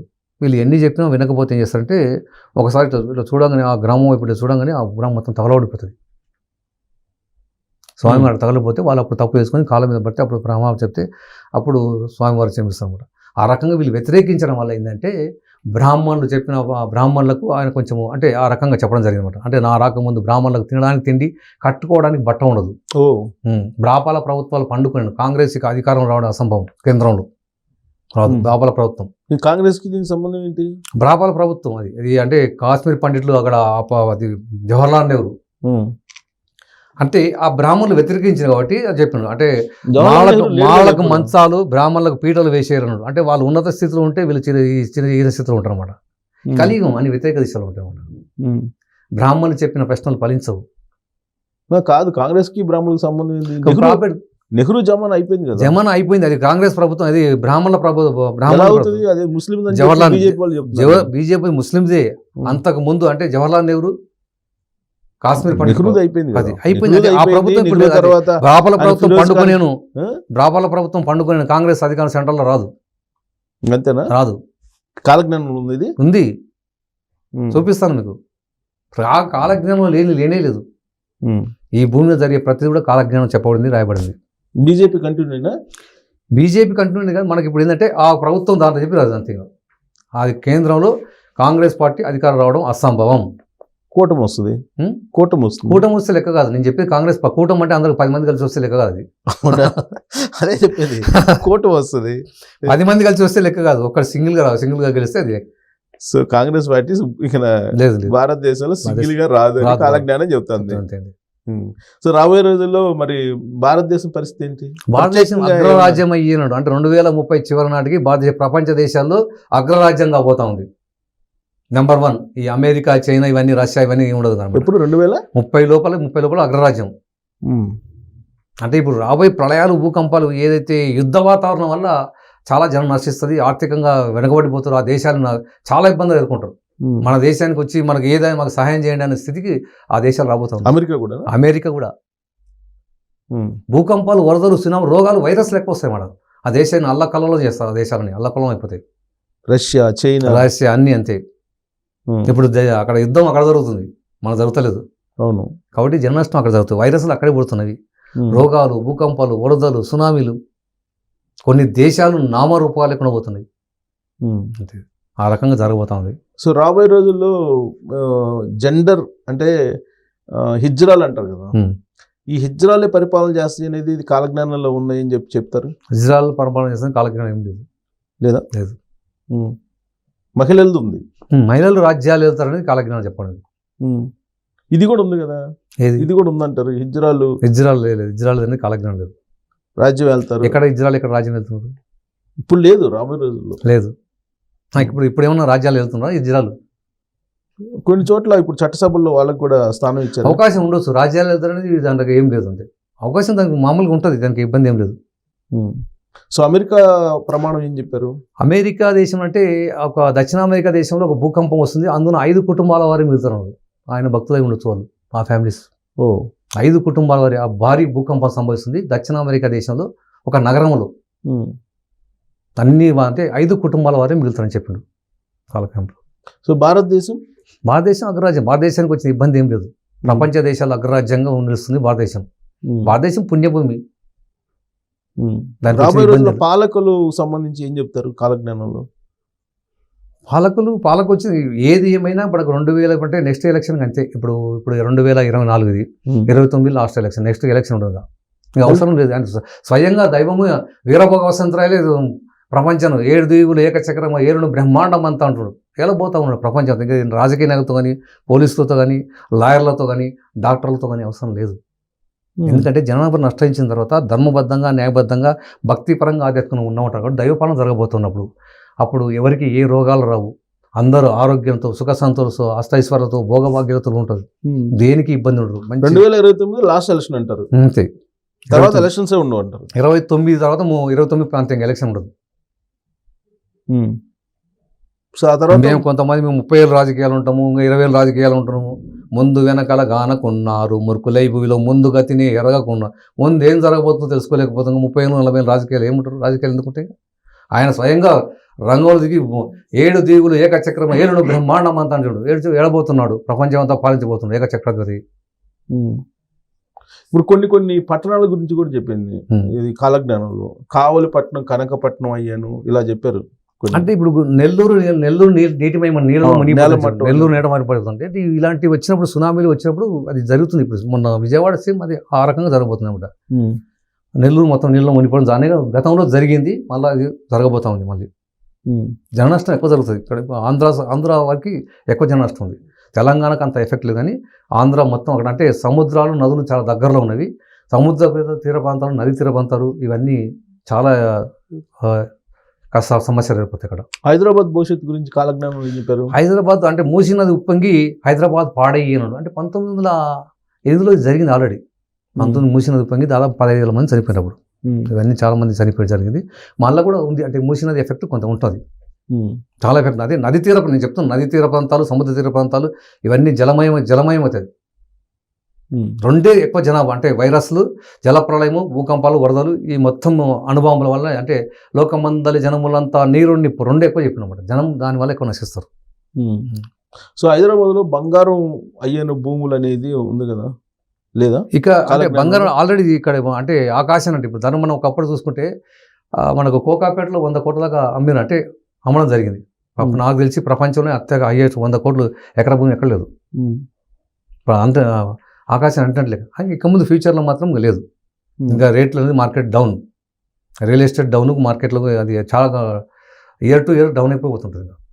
ఎందుకంటే దేశవ్యాప్తంగా ప్రళయాలు, భూకంపాలు, వరదలు, సునామీలు, కొత్త రోగాలు రావడం వల్ల ఉద్యోగాలు, కంపెనీలు మూతపడతాయి, ఉద్యోగాలు పోతాయి. ఫ్యూచర్లో అంటే ల్యాండ్ రేట్లు, భూముల రేట్లు అనేది ఇంకా తగ్గిపోతుంది అనమాట. సో రాబోయే రోజు జస్ట్ ఇంకా 2-3 సంవత్సరాల నుండి స్టార్ట్ అవుతుంది అది. కానీ డౌన్ఫాల్, ఉద్యోగ అవకాశాలు తగ్గుతాయని మీరు అంటున్నారు, కానీ ఆర్టిఫిషియల్ ఇంటెలిజెన్స్ వచ్చింది, ఒక పెద్ద ప్రపంచాన్ని సృష్టించబోతుంది, వేలాది లక్షలాది ఉద్యోగాలు వస్తాయని చెప్తున్నారు. ఉద్యోగాలు రావడం కష్టం. ఉద్యోగాలకి ఇప్పుడు మనిషి పుట్టకనే, మనిషి బతకడమే చాలా కష్టం ఉంది. ఎప్పుడు ఏం జరగబోతుందో, ఏ ప్రళయం జరగబోతుందో, ఎక్కడ భూకంపం వస్తుందో, ఎక్కడ వరదలు వస్తుందో, ఏ వైరస్ ఎక్కడ ఏ దేశాన్ని విజృంభిస్తుందో అర్థం కాని పరిస్థితి ఉంది. ఉద్యోగాలు ఎట్లా వస్తాయి? జనం భయంతో బతుకుతారు. మనకు కరోనా వచ్చినప్పుడు ఏమైంది? అన్నీ మొత్తం ఎక్కడ వచ్చినా లాక్డౌన్ ప్రకటించారు. అంటే బయటికి వెళ్ళకుండా అయిపోయింది. అంటే అప్పుడు మొత్తం అనేక మూతపడి ఇంట్లోనే ఉన్నాం, బయటికి కూడా వెళ్ళదు. జస్ట్ రోజుకు 1 గంట మాత్రం టైం ఇచ్చేవారు, బయటికి వెళ్ళి నిత్యావసర వస్తువులు తీసుకోవాలి, మళ్ళీ లోపలికి వచ్చేసారు. అంటే అలాంటి వైరస్ వచ్చింది అనుకో, ఎక్కడ ఉద్యోగాలు చేసి ఎక్కడ పోతారు? జనం బయటికి వెళ్ళడానికి వీలు లేకుండా పోతుంది. సో రాబోయే రోజుల్లో ఉద్యోగాలు కూడా ఉండవు. ఉద్యోగాలు అన్ని రకాలుగా మనిషి జీవనం మనిషే చాలా కష్టం ఉంది. మనసు చాలా జనసంఖ్య చాలా తగ్గిపోతుంది. జనసంఖ్య విపరీతమైన ఒకప్పుడు కాలకేంద్రం రాసినప్పుడు జనసంఖ్య 50 కోట్లు ప్రపంచ జనాభా, ఇప్పుడు 790 దాకా వచ్చేసింది. మళ్ళీ అది అంటే 2034 చివరి నాటికి అంటే 7 ఊళ్ళకు ఒక ఊరు, 7 గ్రామాలకు ఒక గ్రామం ఉన్నప్పుడు దాదాపు అంటే 600 కోట్ల జనాభా పైన నశిస్తారు. అంటే మా అప్రాక్సిమేట్లీ మనం 7 భాగాలు చేసినప్పుడు 110-120 కోట్లు మాట ప్రపంచ జనాభా 2035లో. కానీ ఐక్యరాజ్య సమితి ఏం చెప్తుంది? 111 కోట్లు 2050 నాటికి అంటుంది. అంటే వాళ్ళకి తెలియదు, ఐడియా లేదు దానికి. ఇవి జరగబోతాయి, ఇవి రాబోతుంది, వాళ్ళకి అంచనా వేయలేకపోతున్నారు, తెలియదు. ఇప్పుడిప్పుడే శాస్త్రవేత్తలు రాబోయే కాలంలో విపరీతం జరగబోతున్నాయి, ఇవి చాలా గ్రహశకాలు భూమి ఢీకొనబోతున్నాయి, ఇప్పుడు అంచనా ఇప్పుడు వేస్తున్నారు. కానీ స్వామివారు ఎప్పుడో చెప్పారు కదా, ఆయన సృష్టిస్తున్నారు. ఆయన చెప్పడం అంటే ఆయన రాసి నేనే నా మహిమ తెలియని ద్రోహి మందలు చీమల పుట్టలు చెదల పుట్టలు మడిసినట్టు మడిసేరన్నాడు. ఆయన సృష్టిస్తున్నాడు. అట్లా సృష్టి రాసి మహిమతో కొంతమంది ఏమనుకుంటారు, అభిరామం గారు ఊహించమను, రేపేం జరుగుతుందో ఊహించుండు, అవి జరుగుతావా? జరిగినోడు చూద్దాంలే. ఇప్పుడు రేపేం జరుగుతుందో ఊహించమను. నాస్తికులు చెప్తున్నారు సభలు సమాచారం పెట్టుకొని, ఆ దేవుడు బ్రహ్మం గారు దేవుడా? మరి దేవుడు ఎవరు? కళ్ళకు కట్టినట్టు మన కళ్ళ ముందు ఆయన చెప్పిన అక్షరశతం జరుగుతున్నది. దేవుడే లేదంటే చెప్పారయ్యా, లోకాలకు ఎట్లు వచ్చారు, చెట్టు మొదలు లేకుండా పూలు కాయల పండు అవి ఎట్లా వచ్చినా చెప్పండి అయ్యా. చెట్టు అనేది ఒకటి ఉంటే పూలు కాయల పండు వస్తాయి, చెట్టు లేకుండా ఉంటే ఎలా వస్తాయి? వస్తాయి రావు కదా. దేవుడు ఉన్న కాబట్టి సృష్టి ఉంది. 84 కోట్ల జీవరాశులు, పంచభూతాలు, నవగ్రహాలు, నదులు సృష్టించాడు. సృష్టినే తప్పుపడుతున్నావు అంటే అది కలియుగం అంతే. కలియుగం అంటే కలి మాయలో చిక్కున్న దేవుడు లేడంటున్నారు. అట్లా ఇప్పుడు ఇంకొక అంశం ఏంటంటే, దేవుడు నాకు చూపించు, నీలోనే దైవం ఉన్నాడు, సకల ప్రాణులు దైవమే నీ ముందు ఉన్నాడు, ఎక్కడో దైవం ఉన్నాడు అనుకోండి, చూపించమంటే నేను చూసుకోలేకపోతాం, జ్ఞానం లేదు. ఎద్దుకైనా ఏడాది తెలిపిన మనసు నడుచుకోండి చెప్పినాడు. ఏడాది చెప్తే ఎద్దైనా మనం చెప్పిన నడుచుకొని చేద్దానికి పడుతుంది. 30 ఏళ్ళు చెప్పినా మూర్ఖుడు తెలుసుకోలేడు. అలాంటి మూర్ఖులకు ఏం చెప్పి దేవుడు లేడు అంటున్నాడు. ఎలక తెలుగు తెచ్చి ఏడాది ఉతికిన నలుపు కానీ తెలుపు కాదు అంటే దాన్ని ఏడాది సంవత్సరం ఉతికినా కానీ నలిపిగా తెలుపు. ఇలాంటి వాళ్లకు దేవుడు ఉన్నాడు అని ఎన్ని నిరాశ చూపినా వాళ్ళు అంటే నాస్తికులు అంటే దేవుడు నమ్మని వాళ్ళకి ఎన్ని రుజువులు ఎన్ని ఆధారాలు చూపినా దేవుడు లేడంటారు. అందుకని వాళ్ళు నాస్తికులు. సో ఇంకోటి ఏంటంటే వెంపల చెట్లకి దూటీలు వేసే జనం వెంపటి వస్తారని నిచ్చెన వేసేవాడు పుట్టిన అంటే తరానికి పొట్టివాడుగా పుడతారని అంటే ఆల్రెడీ పుట్టడం జరిగింది. చిన్న చిన్న చాలా చిన్న ఏజ్ కూడా మనం పుట్టడం జరిగింది. చాలా చిన్న అంటే 10 అంగుళాలు 15 అంగుళాలు 20 అంగుళాలు అట్లా ఉన్నారు పుట్టడం జరిగింది. అవన్నీ జరిగినాయి. అంటే అంత చిన్న అంత చిన్న హైట్లో ఉన్న వాళ్ళు కూడా పుడతారని కాలకి చెప్తారు. అంటే ఇది చెప్పడం కాదు, రాసి నేనేందో నా మహిమ ఏందో చూడంటున్నాడు, రాసి చూపిస్తుండు, రాసి ఇది జరుగుతుంది, ఇది జరగబోతుంది. ఇట్లా కాలకి ఒక సినిమా తీసేటప్పుడు ఒక స్క్రిప్ట్ తయారు చేసుకొని ఇట్లా కథా స్టోరీ తయారు చేసుకొని ఒక సినిమా మనం రెడీ చేసుకుంటాం, నటీనటులను ఎంపిక చేసుకుంటాం. ఇలాగనే ఈ కలియుగంలో ఏం జరగాలి, ఆయన అవతరించిన తర్వాత ఇక్కడ నుండి ఇంతవరకు ఏం జరగాలి, మానవుడు ఎలా పుడతాడు, ఎలా ప్రవర్తిస్తాడు, ఎలా ఉంటాడు, ఎలా చేస్తాడు, ఈ ప్రళయాలు ఏంటి, భూకంపాలు ఎప్పుడు రావాలి, వైరస్లు ఏంటి, ఏ విధంగా నష్టం అనేది రాసి ఒక స్టోరీ రాసి 2030 ఎండ్ సినిమా 2030 ఎండ్ అయిపోతుంది. అట్లా కాబట్టి ఆ రకంగా ఆయన రాసి మహిమ చూపుతున్నాడు. ఆల్రెడీ సినిమా చాలా మంది తెలుసుకోలేకపోతున్నారు. ఏంది ఆయన ఊహిస్తే అవుతుందా, ఎవరికి సాధ్యం కాదు ఊహించడం. అంటే 400 సంవత్సరాల కింద ప్రపంచం రేపు ఏం జరుగుతుందో మనం ఊహించగలుగుతామా? సాయంత్రం గంట తర్వాత ఏం జరుగుతుందో ఊహించగలుగుతామా? ఊహించలేము. మహిళలకు సంబంధించి విపరీతమైన ధోరణుల గురించి కూడా దీనిలో కాలజ్ఞానాలు చెప్పారు కదా, ఏం చెప్పారు? మహిళలకు సంబంధించి విపరీతమైనటువంటి ఆలోచనలు వాళ్ళకి, అంటే మహిళలకు సంబంధించి మహిళలపై అత్యాచారం జరగడము, అన్ని రకం మహిళలు రాజ్యాలు వెళ్తారని చెప్పిండు. తర్వాత వీళ్ళకు అంటే కట్నం కోసం వేధింపు చేసి వాళ్ళని చంపేస్తారని అట్లా చెప్పిండు. సో వాయు వరుసలు లేకుండా చూస్తాం. కలియుగంలో అన్ని వాయు వరుసలు లేకుండా ప్రవర్తిస్తున్నారు. అంటే పురుషులకు గౌరవం లేకుండా చేస్తారు అనేది ఉందా కాలజ్ఞానంలో? పురుషులకి గౌరవం లేకుండా మహిళలు వ్యవహరిస్తారు అనేది ఉందా? పురుషులకు అంటే ఇప్పుడు అన్ని రకాలుగా వస్తాయి. మన స్త్రీలను ఏ రకంగా చూసినా కానీ ఆ రకంగా కనపడుతుంది మన ఆలోచిస్తే. సో ఇవన్నీ ఇప్పుడు కాలజ్ఞానంలో మొత్తం అన్ని పొందుపరిచారని చెప్తూ అంటున్నారు కదా. ఇప్పుడు కొన్ని మార్పులు భారతదేశంలో రాబోయేటువంటి రోజుల్లో ఏం జరుగుతాయి అని చెప్పి కాలజ్ఞానం రాస్తుంది. అంటే ఇప్పుడు ఢిల్లీ రాజధాని ఉంది. ఢిల్లీ రాజధాని అంటే ఉత్తరాది ప్రజలు దక్షిణాదిముఖంలో ఉత్తరాయణ మందు ఆనెగొందికి చేరవచ్చెదరనుడు. అంటే ఉత్తరాది ప్రజలు అంటే క్రోధినామ సంవత్సరం, అంటే ఇది మనకు 2024లో క్రోధినామ సంవత్సరము ఉగాది నుండి మొదలుకొని 2025 ఉగాది వరకు క్రోధినామ సంవత్సరం. ఉత్తరాయణం అంటే ఉత్తరాయణము దక్షిణం 2 ఉంటాయి సంవత్సరానికి. అంటే ఉత్తరాయణం అంటే జనవరి 15 నుండి జూలై 15 వరకు ఉత్తరాయణం పుణ్యకాలం. ఇది దక్షిణం అనేది జూలై 15 నుండి జనవరి 15 వరకు దక్షిణాయనం. ఇప్పుడు దక్షిణంలో ఉన్నాము. అందుకని నేను సంకల్పం చెప్పేటప్పుడు దక్షిణాయనం అని చెప్పాను. క్రోధినామ సంవత్సరం చెప్పడం సంకల్పం చెప్పాను, దానికోసం చెప్పడం జరిగింది. ఈ వైరస్ మనం అంతా దీని దక్షిణాయనంలో ఉన్నాం అనమాట. అంటే స్వామివారు ఉత్తరాధిపతి అంటే ఢిల్లీ వారు తరలి ఆనెగొందికి చేరవచ్చెదరనుడు. ఉత్తరాయణం మళ్ళీ ఎప్పుడు వస్తుంది అంటే 2024 25 మళ్ళీ జనవరి 15 నుండి ఉగాది వరకు. ఉగాది దాటాక మళ్ళీ కాదు, సంవత్సరం మారిపోతుంది. కాబట్టి ఉగాది లోపల క్రోధినామ ఢిల్లీ వారు తరలి ఆనెగొందికి అంటే కర్ణాటకలోని హంపి వద్దనున్న ఆనెగొందికి చేరుకుంటారు, అక్కడికి వస్తారు. ఇప్పుడు ఈ సంవత్సరం 24 క్రోధినామ సంవత్సరంలో జరుగుతుంది. అంటే మనకు ఇంగ్లీష్ సంవత్సరం అయితే 24 డిసెంబర్కి అయిపోతుంది. క్రోధినామ సంవత్సరం తెలుగు సంవత్సరం అయితే మనకు ఉగాది వరకు లెక్క. కాబట్టి 25 మనకు ఉగాది వరకు క్రోధినామ సంవత్సరం, 25 ఉగాది వరకు క్రోధినామ వస్తుంది. ఉగాది దాటితే మళ్ళీ కొత్త సంవత్సరం స్టార్ట్ అవుతుంది. సో ఈ సంవత్సరం ఉత్తరాయణం అంటే ఉత్తరాయణ దక్షిణాయనం ఉన్నాం మనం, మళ్ళీ ఉత్తరాయణం జరుగుతుంది. అదే ఏదైనా కానీ ఉత్తరాయణం జరుగుతుంది అని చెప్పిండు. 2025 ఏప్రిల్ లోపల అంతే. ఇప్పుడు అక్కడ ఢిల్లీ రాజధాని ఉండదు. రాజధాని ఉన్నది తాత్కాలికంగా ఉంటుంది, ఇక్కడ రాజధాని అవుతుంది. ఎందుకంటే ఢిల్లీ అనేది మనకు ఏ రకంగా చూసుకున్నా కానీ అది అనుకూలమైన ప్రదేశం కాదు. భూకంపాలు, వరదలు, తర్వాత వాయు కాలుష్యము. వరదలు వచ్చి చాలా బీభత్సమైంది మన లాస్ట్ ఇయర్ అంటే 6 months బ్యాక్. తర్వాత వాయు కాలుష్యం, ప్రపంచంలో అత్యధిక వాయు కాలుష్యం ఢిల్లీ. తర్వాత మనకు వాటర్ చాలా ఎఫెక్ట్ ఉంది. వాటర్ మొన్న సమ్మర్లో వాటర్ సర్వీస్ చేస్తే బైక్ వాటర్ సర్వీస్ చేస్తే 2000 రూపాయలు పెనాల్టీ వేసారు. అంటే వాటర్ చాలా ఇబ్బంది అయిపోయింది అనమాట. అన్ని రకాలుగా ఏ రకంగా చూసుకున్నా కానీ మనకు ఢిల్లీ అంత సురక్షితమైన రాజధాని కాదు. కానీ ఇప్పటికీ మరి ఎప్పటికో ఆలోచన చేసి సెకండ్ రాజధాని మనకు ఎక్కడో అనేది ఆలోచన చేయాలి. మరి ఎందుకు దీని మీద ఆలోచన చేయట్లేదు? ప్రపోజల్ ఉంది, ఎప్పటి నుంటో ఉంది అంటారు కానీ దాని మీద సీరియస్ గా ప్రయత్నం ఎప్పుడో చెప్పారు. కాలజ్ఞానంలో ఇప్పుడు కాలజ్ఞానం ఉంది, అది స్పష్టంగా చెప్తున్నా కదా. ఉత్తరాయణ ముందు 2000 క్రోధినామ సంవత్సరం ఉత్తరాయణ ముందు ఢిల్లీ వారు తరలి ఆనెగొందికి చేరవచ్చేదని కాలజ్ఞానం చాలా స్పష్టంగా చెప్పబడింది. సో హంపి దగ్గర ఉన్న ఆనెగొంది, కర్ణాటక హంపి ఆనెగొంది. నేను స్పష్టంగా చెప్తున్నా కదా. దానికి ఉత్తరాయణ రాజధాని అక్కడ కాబోతుంది. అక్కడ ఇది టెంపరీగా ఉన్నా ఇక్కడికి వచ్చేస్తుంది. ఎందుకంటే అక్కడ అది మనకు అనుకూలమైన పరిస్థితి కాదు. ఇక వైరస్ ఇప్పుడు వాయు కాలుష్యం వస్తే చాలా చాలా వాళ్ళకు హార్ట్ అటాక్ కూడా వస్తుంది, దానికి చాలా ఇబ్బంది అవుతున్నాయి, శ్వాసకోశ వ్యాధులు వస్తున్నాయి, రకరకాల వ్యాధులు వస్తున్నాయి. అక్కడ కారణాలు ఏమైనా సరే కారణాలు ఏమైనా వాయు కాలుష్యం పెరిగింది, అక్కడ ఉంటే ఇక్కడ రావాలి, అది కారణం ఏదైనా కానీ అని చెప్పింది జరిగి తీరాల్సిందే. జరగదనే సమస్య లేదు, 100% జరిగి తీరుతుంది, అందులో డౌట్ ఏమాత్రం లేదు. కాలజ్ఞానం చెప్పింది ప్రతి జరిగేవి జరగ కొన్ని కూడా అట్లా ఏంటంటే జరిగేవి జరగవలసిన మిగిలి ఉంటే కన్ను మూసి తెలుసు జరిగిపోదని చెప్పాడు.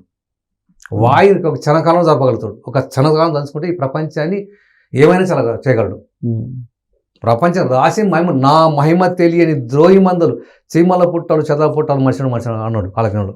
కాబట్టి అవన్నీ మహిమ చూపిస్తున్నాం అంతే, రాసి తెలుసుకోలేకపోతున్నాం ఇంకా. సో హంపి ఎందుకని కాలజ్ఞానంలో అట్లా రాశారు? ఆయన రాసి స్వామికి అంతే, ఆయన అదే రాసి చూపిస్తున్నాడు అంతేగా. హంపి అంటే ఆయన ఏం రాసినా జరగాల్సిందే, స్వామి వారు ఇట్లా రాస్తే జరిగి తీరాల్సిందే. సో కాశీ అనేది హంపి అనేది కాకతీయుల రాజధాని, ఒకప్పుడు కాకతీయుల రాజధాని కాబట్టి అక్కడ హంపికి అక్కడ అనుకూలమైన ప్రదేశము అది అక్కడ చెప్పడం జరిగింది అనమాట. సో హంపిలో ప్రాబ్లం ఉండదు కాబట్టి అక్కడ పెట్టేస్తున్నాడు వీరబ్రహ్మేంద్ర స్వామి గారు. ఆయన రాసిండు చెప్పిండు జరగాల్సిందే కదా, దానికి తిరుగులేదు అంతేగా. కాశీ అనేది పెద్ద పుణ్యక్షేత్రం హిందువులు, కాశీ కదా. సో కాశీలో గంగా కానరాకపోయేనాడు అంటే సముద్రం మనకు ఆ నది గంగా నది తీరం పడిన అనేక ప్రాజెక్టులు నిర్మించారు, ఆ వాటర్ అంతా అక్కడ పోతుంది. అంటే ఏది ఏమైనా ఆయన గంగా అక్కడ కనపడదు. అవునా? కొన్ని రోజుల పాటు అంతే, కొన్ని రోజుల పాటు. అది ఎప్పుడు ఆ పీరియడ్ ఏమన్నా చెప్పారా? అది ఎప్పుడైనా జరగవచ్చు. అంటే ఈ ప్రపంచవ్యాప్తంగా అంటే సప్త సముద్రాలు నదులు బావులు జలాలు లేక నీరింకినడు దుర్రేరు నీరింకదు, మానవుని శరీరం రక్త మాంసంతో ఇంకిపోతాయి, అప్పుడు భక్తులైన వారు ఒత్తులై నిలిచేరు కాలజ్ఞంలో. భక్తులైన వారు ఒత్తులై నిలిచారు. అంటే రాముడైన నేనే కృష్ణుడైన నేనే సర్వంపు నేనని తెలియండి అయ్యా, వాద భేదముల ధరలో శ్రీ వెంకటేశ్వర స్వామిని వెలిసింది నేనే అంటున్నాడు. అన్నీ ఆయనే. ఇప్పుడు అంటే వీరబ్రహ్మేంద్ర స్వామి అంటే ఆయనే కాదు, అన్ని రాముడు ఆయనే, కృష్ణుడు ఆయనే, వెంకటేశ్వర ఆయనే, అంతా త్రిమూర్తి అవతరం, బ్రహ్మ విష్ణు మహేశ్వర అవతరమే వీరబ్రహ్మేంద్ర స్వామి. శివుడు ఆయనే, విష్ణువు ఆయనే, బ్రహ్మ ఆయనే, త్రిమూర్తి అవతరమే వీరబ్రహ్మేంద్ర స్వామి. తానే సృష్టిస్తారు, ఆయన సృష్టి నశింపజేస్తాడు, మూడు ఆయన అన్నమాట. సో అందుకే ఆయన చెప్పినట్టు జరగాల్సిందే కదా, దానికి తిరుగులేదు. ఆపడానికి ఎవరి వల్ల కాదు, ఆయన వాక్కు జరిగింది రాసిండు చూపిస్తున్నాడు అంతేగా. జరిగి తీరుతుంది, జరుగుతుందా చూద్దాము, జరిగి తీరుతుంది అంతేగా. సమయం లేదు, ఇప్పుడు మొదలుపెట్టి చూసుకోమనండి అంతేగా. 2024 నుండి చూసుకోండి. అందుకని మేము చాలా స్పష్టంగా చెప్తున్నాం. అందుకని నా భక్తులు నా ధర్మాలు వెదజల్లుతారని చెప్పుడు, నా రాకముందు నా భక్తులు ధర్మాన్ని చక్కదిద్దుతారని అంటే కాలజ్ఞానం అందరూ చెప్తాం, కాలజ్ఞానం ప్రచారం చేస్తాం. ఇప్పుడు మీరు నన్ను చేస్తున్నా అంటే స్వామివారి అనుగ్రహం, ఆయన ఆజ్ఞ, మీకు అవకాశం, మీతో ఇంటర్వ్యూ చేస్తున్నాడు ఆ రకంగా. సో ఇలా ప్రచారం చేసినందువల్ల జరిగే నష్టం ఏమన్నా తగ్గుతుందా? ప్రచారం అంటే నా భక్తులు ప్రచారం తగ్గుతుంది. భయంతో భక్తి పెరిగిన భక్తులు రక్షింపబడేదన్నాడు. భయంతో అదే స్వామివారు చెప్పిండు, ప్రళయాలు వస్తున్నాయంట, భూకంపాలు వస్తాయి, వర్షాలు వస్తున్నాయంట, చాలా జనష్టం జరగబోతుంది, రోగాలు వస్తున్నాయి, ఆయన నమ్ముకుందాం, ఆయన పూజిస్తాం అని భయంతో భక్తి పెరిగాను, భక్తులు రక్షింపబడేదన్నాడు కాలజ్ఞనుడు. ఆ రకంగా అంటే ధర్మాన్ని చక్కగా, అధర్మంగా ఉన్నవాడు భయపడతాడు, ఈ తప్పు చేయకూడదు, చేస్తే కానీ ప్రళయాలు సృష్టిలో మనకు భూమిలో స్థానం లేదు మనం ఇప్పుడు, అప్పుడు భయంతో భక్తి పెరుగుతుంది.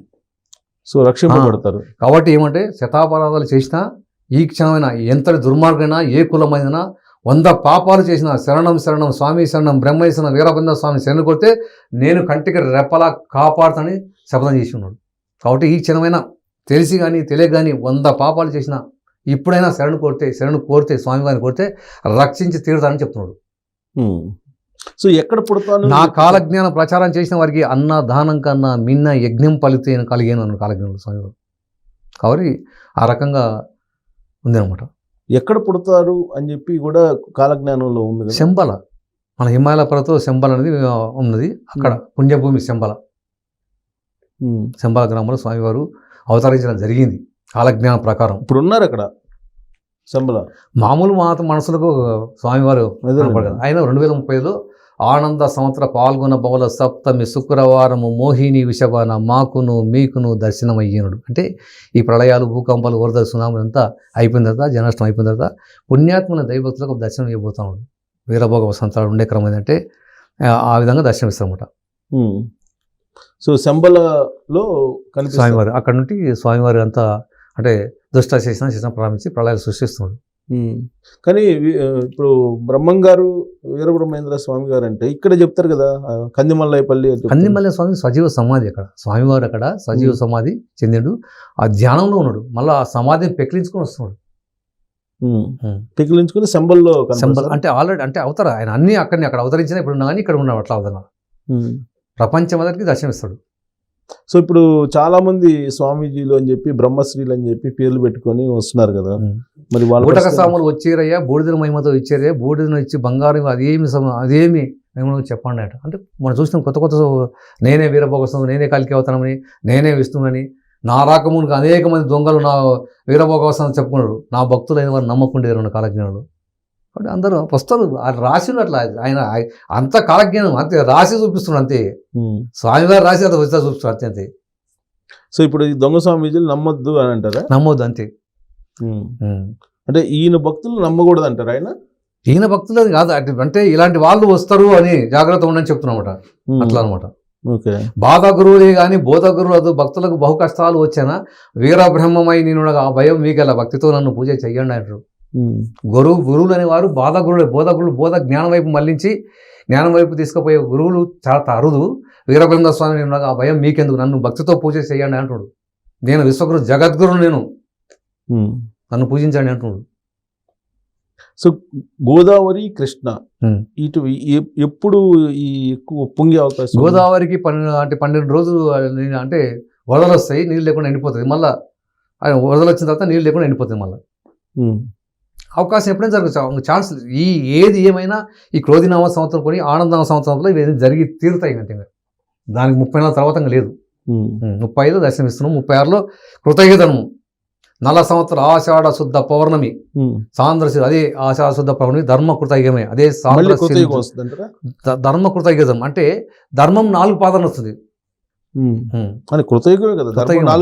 ఈ కలియుగంలోనే కృతయుగ ధర్మం నడుస్తుంది, కలియుగంలోనే కృతయుగ ధర్మం 2034 నుండి 36 నల సంవత్సరం ఆషాఢ శుద్ధ పౌర్ణమి ధర్మకృతయుగం, అదే సాంద్ర సింధు వేదానికి మొదలు అంటున్నాడు. సో ఈ లోపు జరగాల్సిన జరిగిపోతాయి, అవన్నీ జరిగిపోయిన తర్వాత అది కృతయుగం ధర్మం నడుస్తుంది అన్నమాట.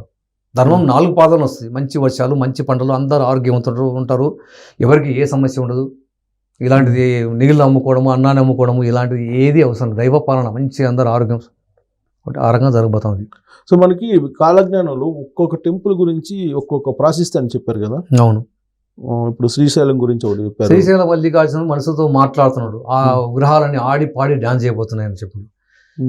తర్వాత కంచి కామాక్ష కన్నీరు పెట్టాను అవి మాట్లాడతాను చెప్పాడు, ఆమె స్థనాల పాలు కడతాను చెప్పాడు. అట్లా ప్రతి కంచి కామాక్షమ్మ, అల్లంపూరు జోగులాంబ అంట కన్నీరు కారణం ఆమె స్తనాపాలను, జన్నవాడ కామాక్షమ్మ మనసుతో మాట్లాడిపోయాను అన్నాడు.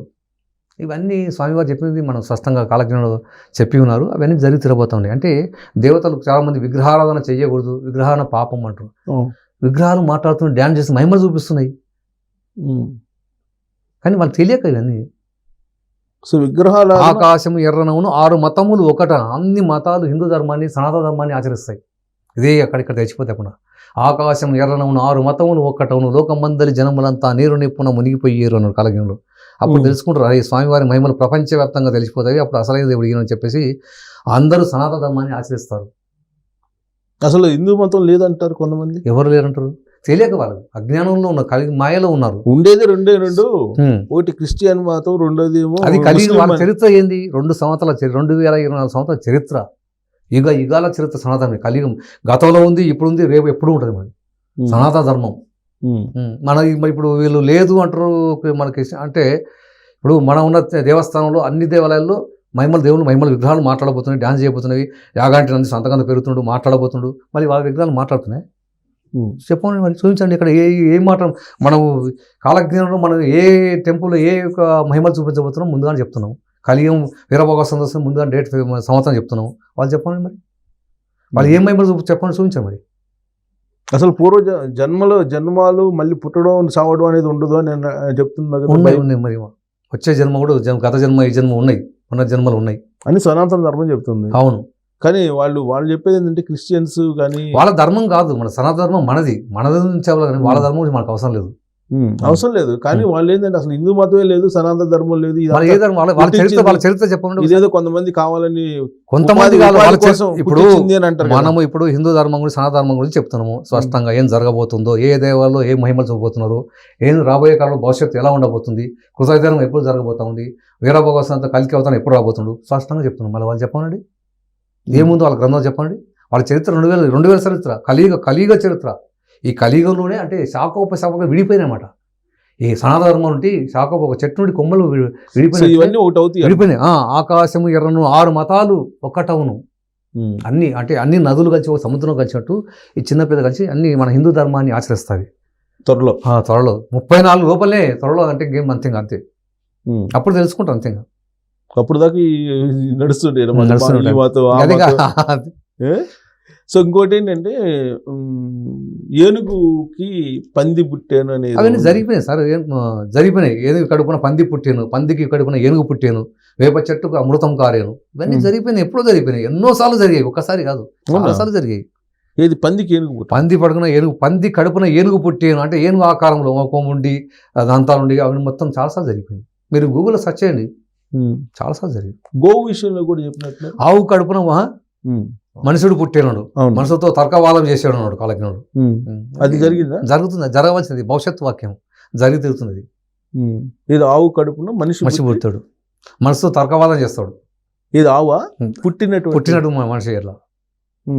సో ఇవన్నీ జరగవలసిన భవిష్యత్తు వాక్యాలు ఇవన్నీ 34 లోపు జరుగుతాయి. ఇవన్నీ సందేహం లేదు, అందులో ఏం మాత్రం డౌట్ పడాల్సిన అవసరం లేదు. అందుకని మనము స్పష్టంగా చెప్పడం జరిగింది. కలియుగానికి వీళ్ళు కీర్తిశకానికి 44 చాలామంది కలియుగం ప్రమాణము 4,32,000 సంవత్సరాలు, ఇప్పుడు జరుగుతుంది 5,000 సంవత్సరాలు.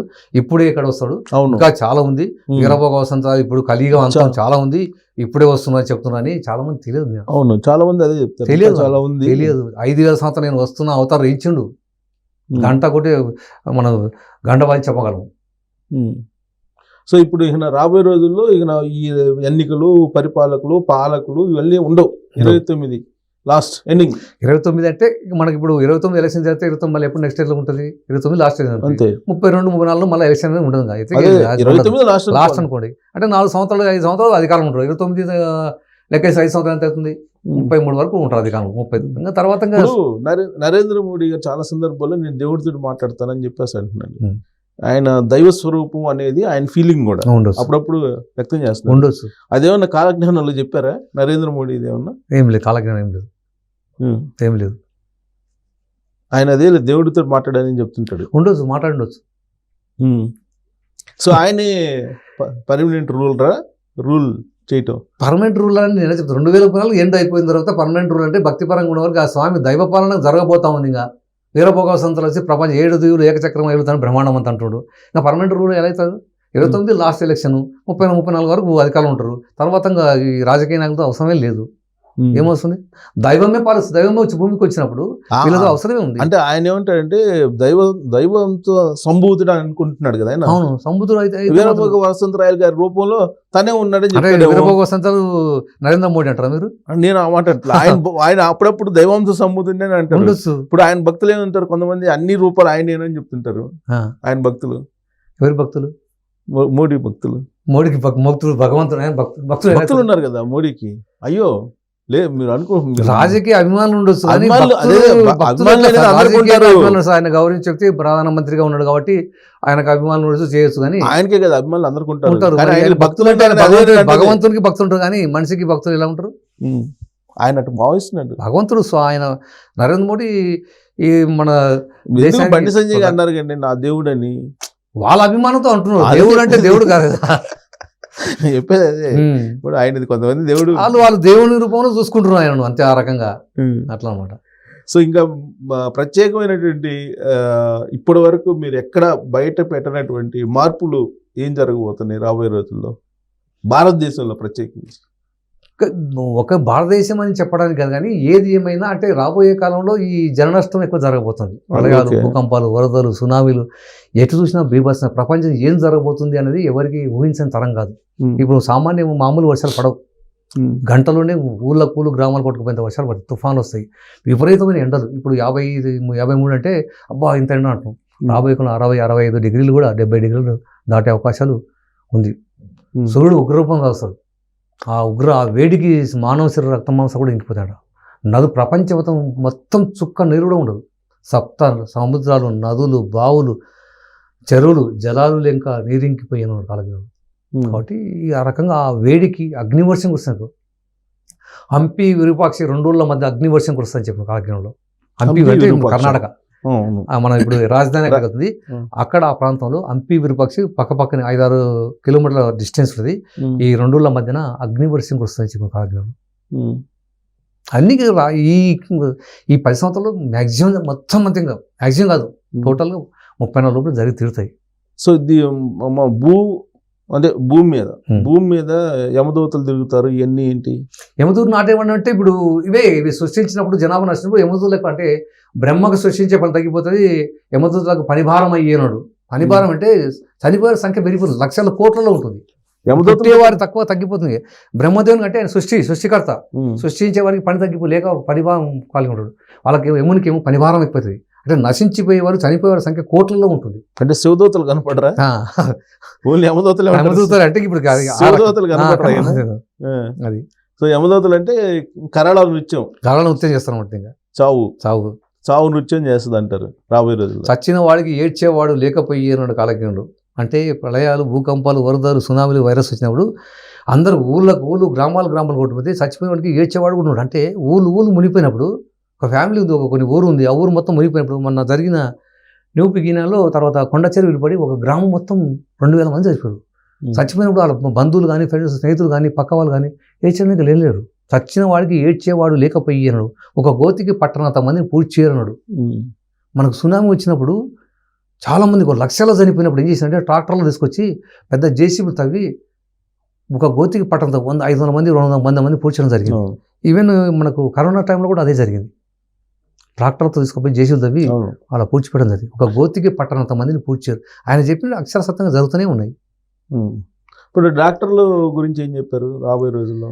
వైద్య నిపుణులు లేని వాదులు పెంచి పెద్ద మొత్తంలో డబ్బు గుంజేరైనాడు. మనం చూస్తున్నాం, చిన్నదానికి అవసరం ఉన్నా ఏదైనా కడుపు వచ్చింది, జ్వరం వచ్చింది ఏదైనా వస్తే అన్ని ఎక్స్రేలు తీయాలి, అవి తీయాలి, మొత్తం లేని అన్ని రకాల టెస్ట్ చేసి లక్షల్లో గుంస్తుంది.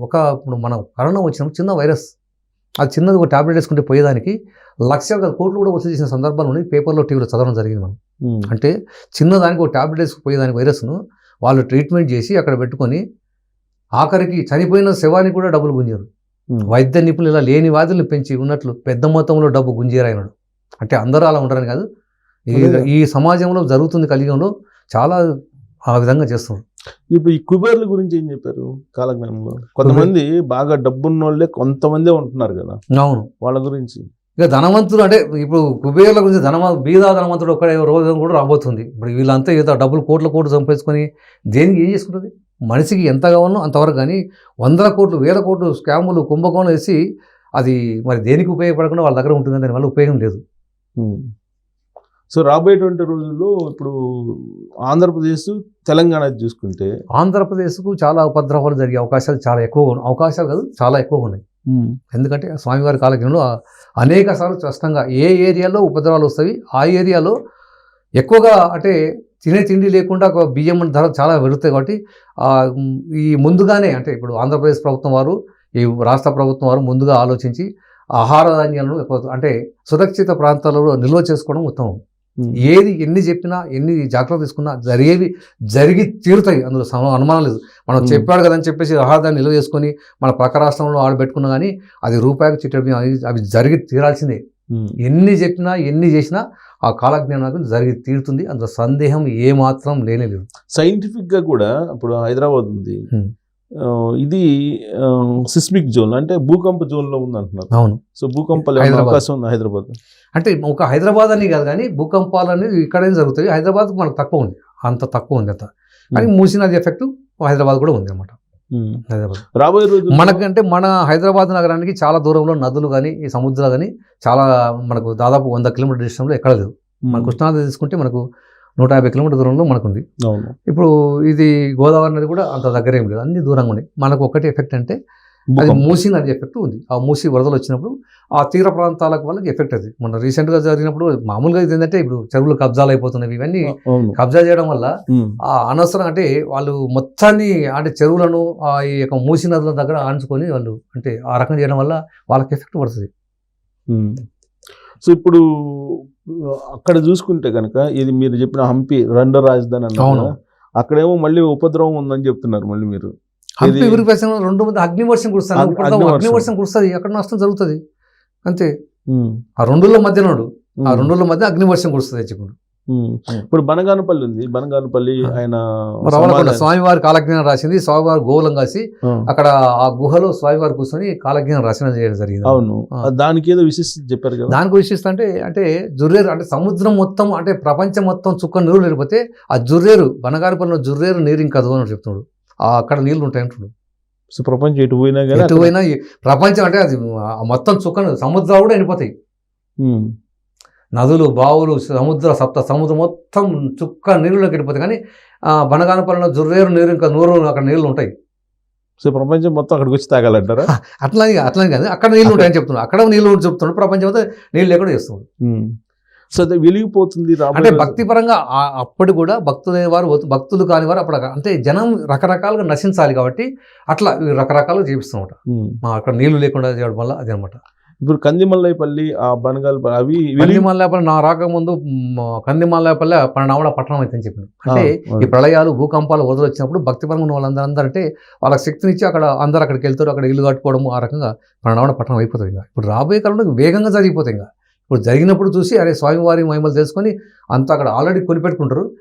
ఇప్పుడు ఇమ్మీడియట్గా ఏముంది, 2 నెలల రోజులు కడుతున్నారు రెడీమేడ్. 2 నెలలు పెద్ద సమస్య ఏం కాదు, జరిగిపోతాయి.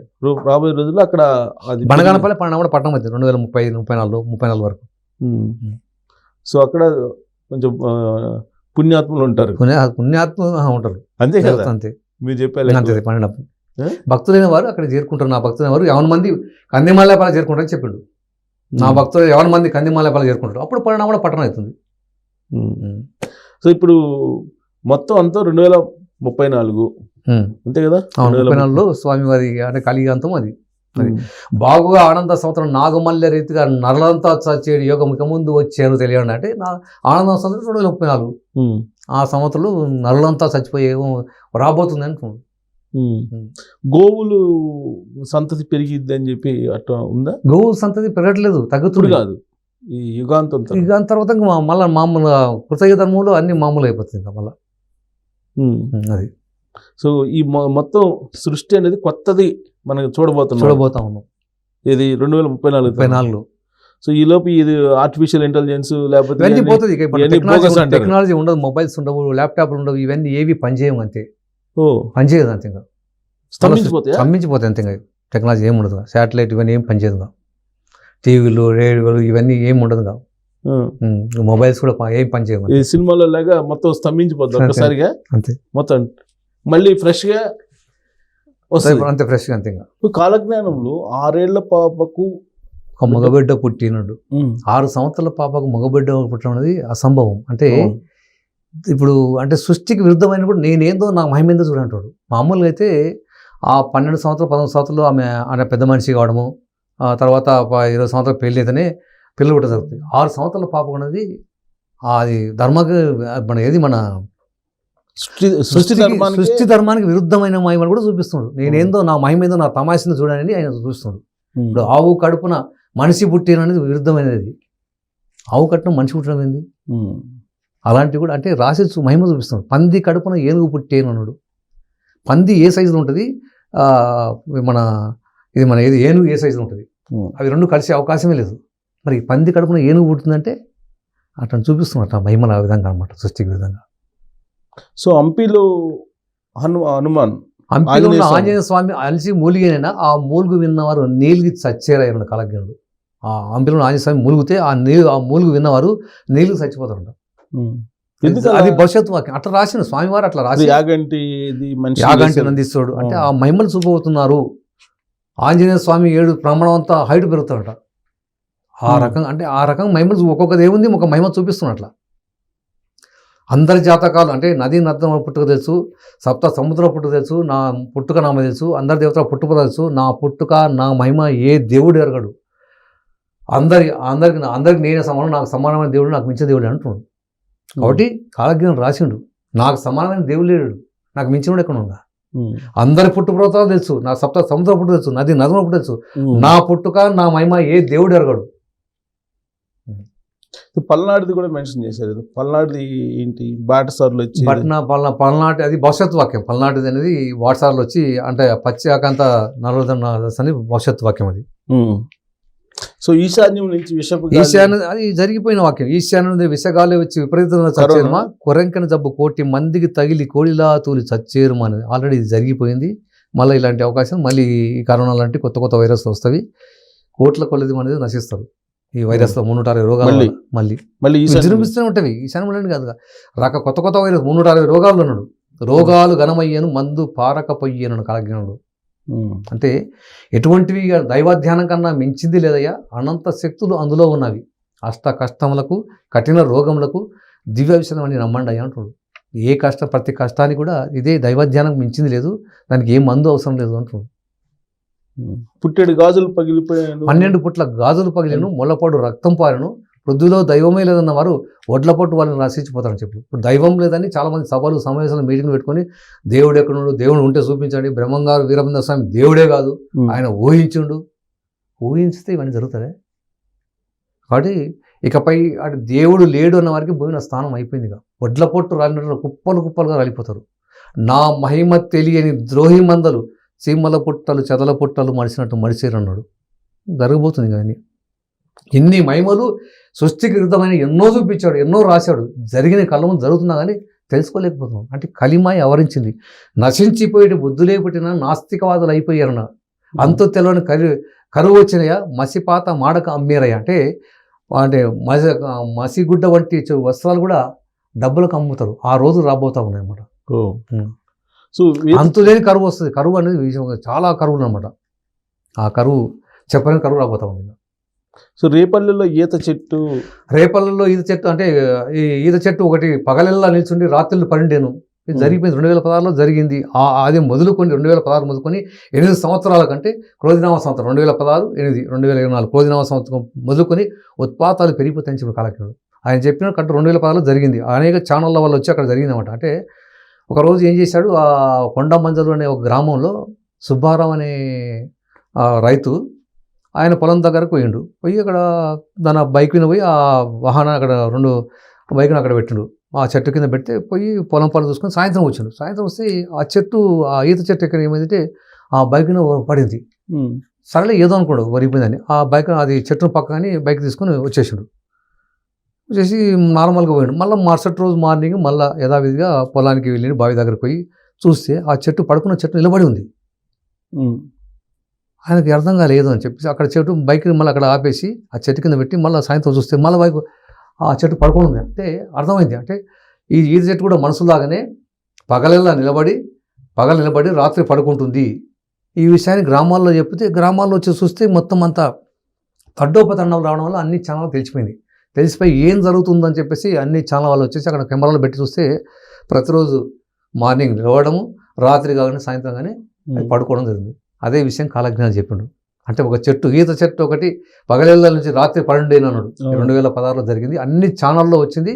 అక్కడ ఈత చెట్టుకు పూజలు చేశారు. పూజ చేసి టెంకాయలు కొట్టి అక్కడ విభూది మొత్తం పసుపు కుంకాలు చల్లి అక్కడ చేయడం జరిగింది. అన్ని ఛానల్లో ఎంతోమంది గ్రామాల నుండి తల్లి లక్షల మంది తల్లులు వచ్చి చూడడం జరిగింది.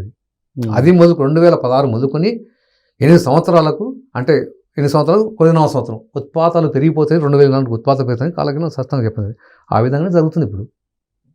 వేప చెట్టుకు అమృతం కారేను అంటే మామూలుగా ఈత చెట్లకు తాడి చెట్లకు అమృతం కాస్తుంది. వేప చెట్టు కాబట్టి వేప చెట్టుకు అమృతం కారణం అనేక సార్లు జరిగింది. ఎన్నో 100 సార్లు జరిగినది. అమృతం అంటే వేప చెట్టు నుండి అమృతం కారణం జరిగింది అనమాట. తెల్లని పాల వంటి ద్రవం కారణం జరిగింది. అంటే అమృతం అంటే మనం వేరే అనుకుంటాం కదా, అసలు వేరే ఆయన అమృతమే అని చెప్పిండు ఆ కాలజ్ఞంలో. అంటే ఆ అమృతం ఆ వేప చెట్టు అమృతం. వేప చెట్టు అంటే లక్ష్మీదేవి స్వరూపం కాబట్టి ఆ చెట్టు నుండి అమృతంలో ద్రవంలో కారణం అనేక సార్లు జరిగింది. చాలాసార్లు జరిగింది. మేషరాశిలో శని ప్రవేశం. మేషరాశిలో శని ప్రవేశం అయితే మేలు కొందరికి జరిగేనుమా, దోషకారుల దూలైపోయి ధూమకేతులు ముంతబట్టేను మనడు. అంటే మేలు కొందరే పుణ్యాత్మ దైవతం మంచి జరగబోతుంది. ధర్మానికి వ్యతిరేకంగా ఉన్న వాళ్ళు, ధర్మ విరుద్ధంగా ఉన్న వారికి మట్టిలో కలిసిపోతారు. అది 2020 మొదలుకొని జరగబోతుంది. ఇప్పుడు ప్రస్తుతము మనకు శని కుంభరాశిలో ఉంటాడు. ఒక్కొక్క రాశిలో శని భగవానుడు 2.5 సంవత్సరాలు ఉంటాడు. అంటే ఈ 12 రాశి తిరగడానికి 30 సంవత్సరాలు కలపడుతుంది. ఇప్పుడు కుంభరాశి నుండి మీనరాశిలోకి వెళ్ళిపోతారు. మీనరాశి నుండి కుంభరాశి మరి మేషరాశికి ప్రవేశించాలంటే 2019 జూన్లో అప్పుడు మేషరాశికి ప్రవేశించబోతుండు. అప్పుడు ఇవి జరగబోతా ఉంది అన్నమాట. 2020 నుండి జూన్ నుండి జరిగే అవకాశాలు ఉన్నాయి. జరుగుతాయి అవకాశాలు, జరిగి తీరుతుంది. ఓకే. ఇది ముండమోపిల్ల ముత్తైదు అయ్యారు అంటే ఇప్పుడు చేస్తున్నాము. అంటే భర్త చనిపోయిన తర్వాత మళ్ళీ మళ్ళీ వివాహాలు చేసుకుంటున్నారు. ముత్తైదు అవుతూనే మనం చూసుకుంటాం. చనిపోయిన తర్వాత మళ్ళీ సంవత్సరానికి 2 సంవత్సరాలకు 6 నెలలకే వాళ్ళు పెళ్లి చేసుకుంటున్నారు. అంతే. పెళ్లి అయినంత వరకు వాళ్ళు భర్త చనిపోతే మళ్ళీ 2వ వివాహం చేసుకుంటారు, 3 సార్లు వివాహం చేసుకుంటారు. వివాహమైన సంవత్సరానికి విడాకులు ఇచ్చారు. ఇప్పుడు చూస్తున్నాము వివాహమైన సంవత్సరం 1 సంవత్సరం 2 సంవత్సరాలకే విడాకులు తీసుకున్న సంఖ్య పెరిగిపోతుంది. సంవత్సరం కూడా కలిసి ఉండట్లేదు. ఎవరికి వారికి ఏమవుతారు. ఇద్దరు భార్య భర్తలు ఉద్యోగాలు చేస్తున్నారు కాబట్టి ఎవరికి వాళ్ళే మార్నింగ్ ఈవినింగ్ వాళ్ళు పోతున్నారు. 2 డ్యూటీ, భర్త నైట్ డ్యూటీ చేస్తుంటే భార్యను మార్నింగ్ డ్యూటీ. కాబట్టి భార్య భర్త కలిసే అవకాశం లేదు. అట్లా సాఫ్ట్వేర్ కంపెనీలు వచ్చిన తర్వాత జాబులు ఎక్కువైపోయినాయి. లేడీస్ కూడా నైట్ టైం డ్యూటీ చేస్తున్నారు. కాబట్టి ఇద్దరు ఎవరికి వాళ్ళే అన్నట్లు సంవత్సరంగా ఎవరికి నచ్చక విడాకులు తీసుకుంటున్నారు. ఇవి చాలా మంది విడాకుల సంఖ్య కోట్లకు వస్తుంది. అది అయిపోయింది ఎక్కువ విడాకులు ఎక్కువైపోయింది. మన ప్రముఖులు కూడా చాలా మంది పెళ్లి చేసుకుని 6 నెలలకు సంవత్సరానికి విడాకులు తీసుకుంటారు. రాజకీయ నాయకులు చూస్తుంటే వీళ్ళు మన సినిమా యాక్టర్లు 2, 3, 4 చేసుకుంటారు. సంవత్సరం 2 సంవత్సరాలు కూడా కలిసి ఉండట్లేదు. అట్లా. సో ఇప్పుడు యాదగిరి ఏటి జలచరములన్నీ బాగుగా భువి పలికి ఉంది. అది భవిష్యత్ వాక్యం, అది జరగవలసి ఉంది. సో కుమారస్వామి వాక్యులకి అది ఇవన్నీ భవిష్యత్ వాక్యాలు. సో చీకటి గమ్మిద్ది, అమావాస్య రోజు పౌర్ణమి వస్తుంది, అది కూడా భవిష్యత్ వాక్యం. అంటే అమావాస్య రోజు చంద్రుడు, అమావాస్య రోజు అంటే అమావాస్య చిమ్మ చీకటి ఉండాల్సి చంద్రుడు వస్తాడు అనమాట. ఆ రాత్రి 12 గంటలప్పుడు సూర్యుడు వస్తాడు, కనిపిస్తాడు. పట్టపగలు చుక్కలు కనిపించడం జరిగింది. భవిష్యత్తు పట్టపగలు చుక్కలు కనిపించడం జరిగిపోయింది. ఆ సూర్యగ్రహణం అప్పుడు మనకు పట్టపగలు మధ్యాహ్నం 2 గంటలప్పుడు పట్టపగలు చిమ్మ చీకటి అయిపోయి మొత్తం చుక్కలు కడపడ్డాయి. 1980లో జరిగిపోయింది. జరిగినది. సో ఇంకా హంపి విరూపాక్షి ఉత్తర దేశంలో సత్తుగా ప్రజలంతా కత్తులతో వేటలు ఆడారు. అది జరగవలసింది. అది కూడా భవిష్యత్ వాక్యమే. ఉత్తర దేశం ఎంత అక్కడ యుద్ధ వాతావరణం జరగబోతుంది అన్నమాట. ఇది ఉత్తరాది ఉత్తర దేశం ముందు. సో 4 యుగాలకి మనం మానవ శరీర నిర్మాణానికి ఏంటి రిలేషన్ ఉందా? అంటే ఇప్పుడు 4 యుగాలని కృతయుగ ధర్మము, కృతయుగము, త్రేతాయుగము, ద్వాపరయుగం, కలియుగం. కలియుగం అంటే ఇప్పుడు ఈ కలియుగం అనేది, కలియుగంలో పాపం ఎక్కువ అనమాట. 3 భాగాలు పాపము, 1 భాగం అని పుణ్యము. అంటే మనుషులు ఈ కలియుగంలో అంటే ధర్మము, న్యాయం ఉండదు, వాయువర్షాలు ఉండవు, తల్లిదండ్రులు, దైవం మీద భక్తి ఉండదు, అన్నీ అంటే ఈ కలియుగం అట్లా ఉంటుంది అనమాట. కలియుగంలో ఇప్పుడు అంటే ఒక్కొక్క ధర్మం రాకుడు, ఈ ధర్మం అలా ఉంది కలియుగంలో అనమాట. ఇది చివరి కలియుగంలో ఈ అంటే దేవుడు లేనివాడు, వాయువర్షాలు లేకపోవడము, అన్నీ ఇలానే జరుగుతాయి అన్నమాట. వ్యతిరేకం ఉంటాయి అన్నమాట. మద్య మాంసాలు వినియోగించడము, ధూమపానం పెరిగిపోవడము.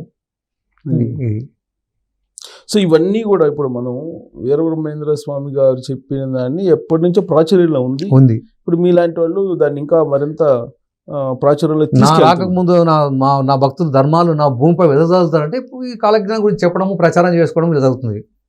అట్లా అన్నమాట. ధర్మం చక్కది అంటే స్వామివారు ఇలా చెప్పిండ్రు, ఇవి జరగబోతున్నాయి, ప్రళయాలు రాకపోతున్నాయి, భూకంపాలు రాకపోతున్నాయి, వరదలు రాకపోతున్నాయి.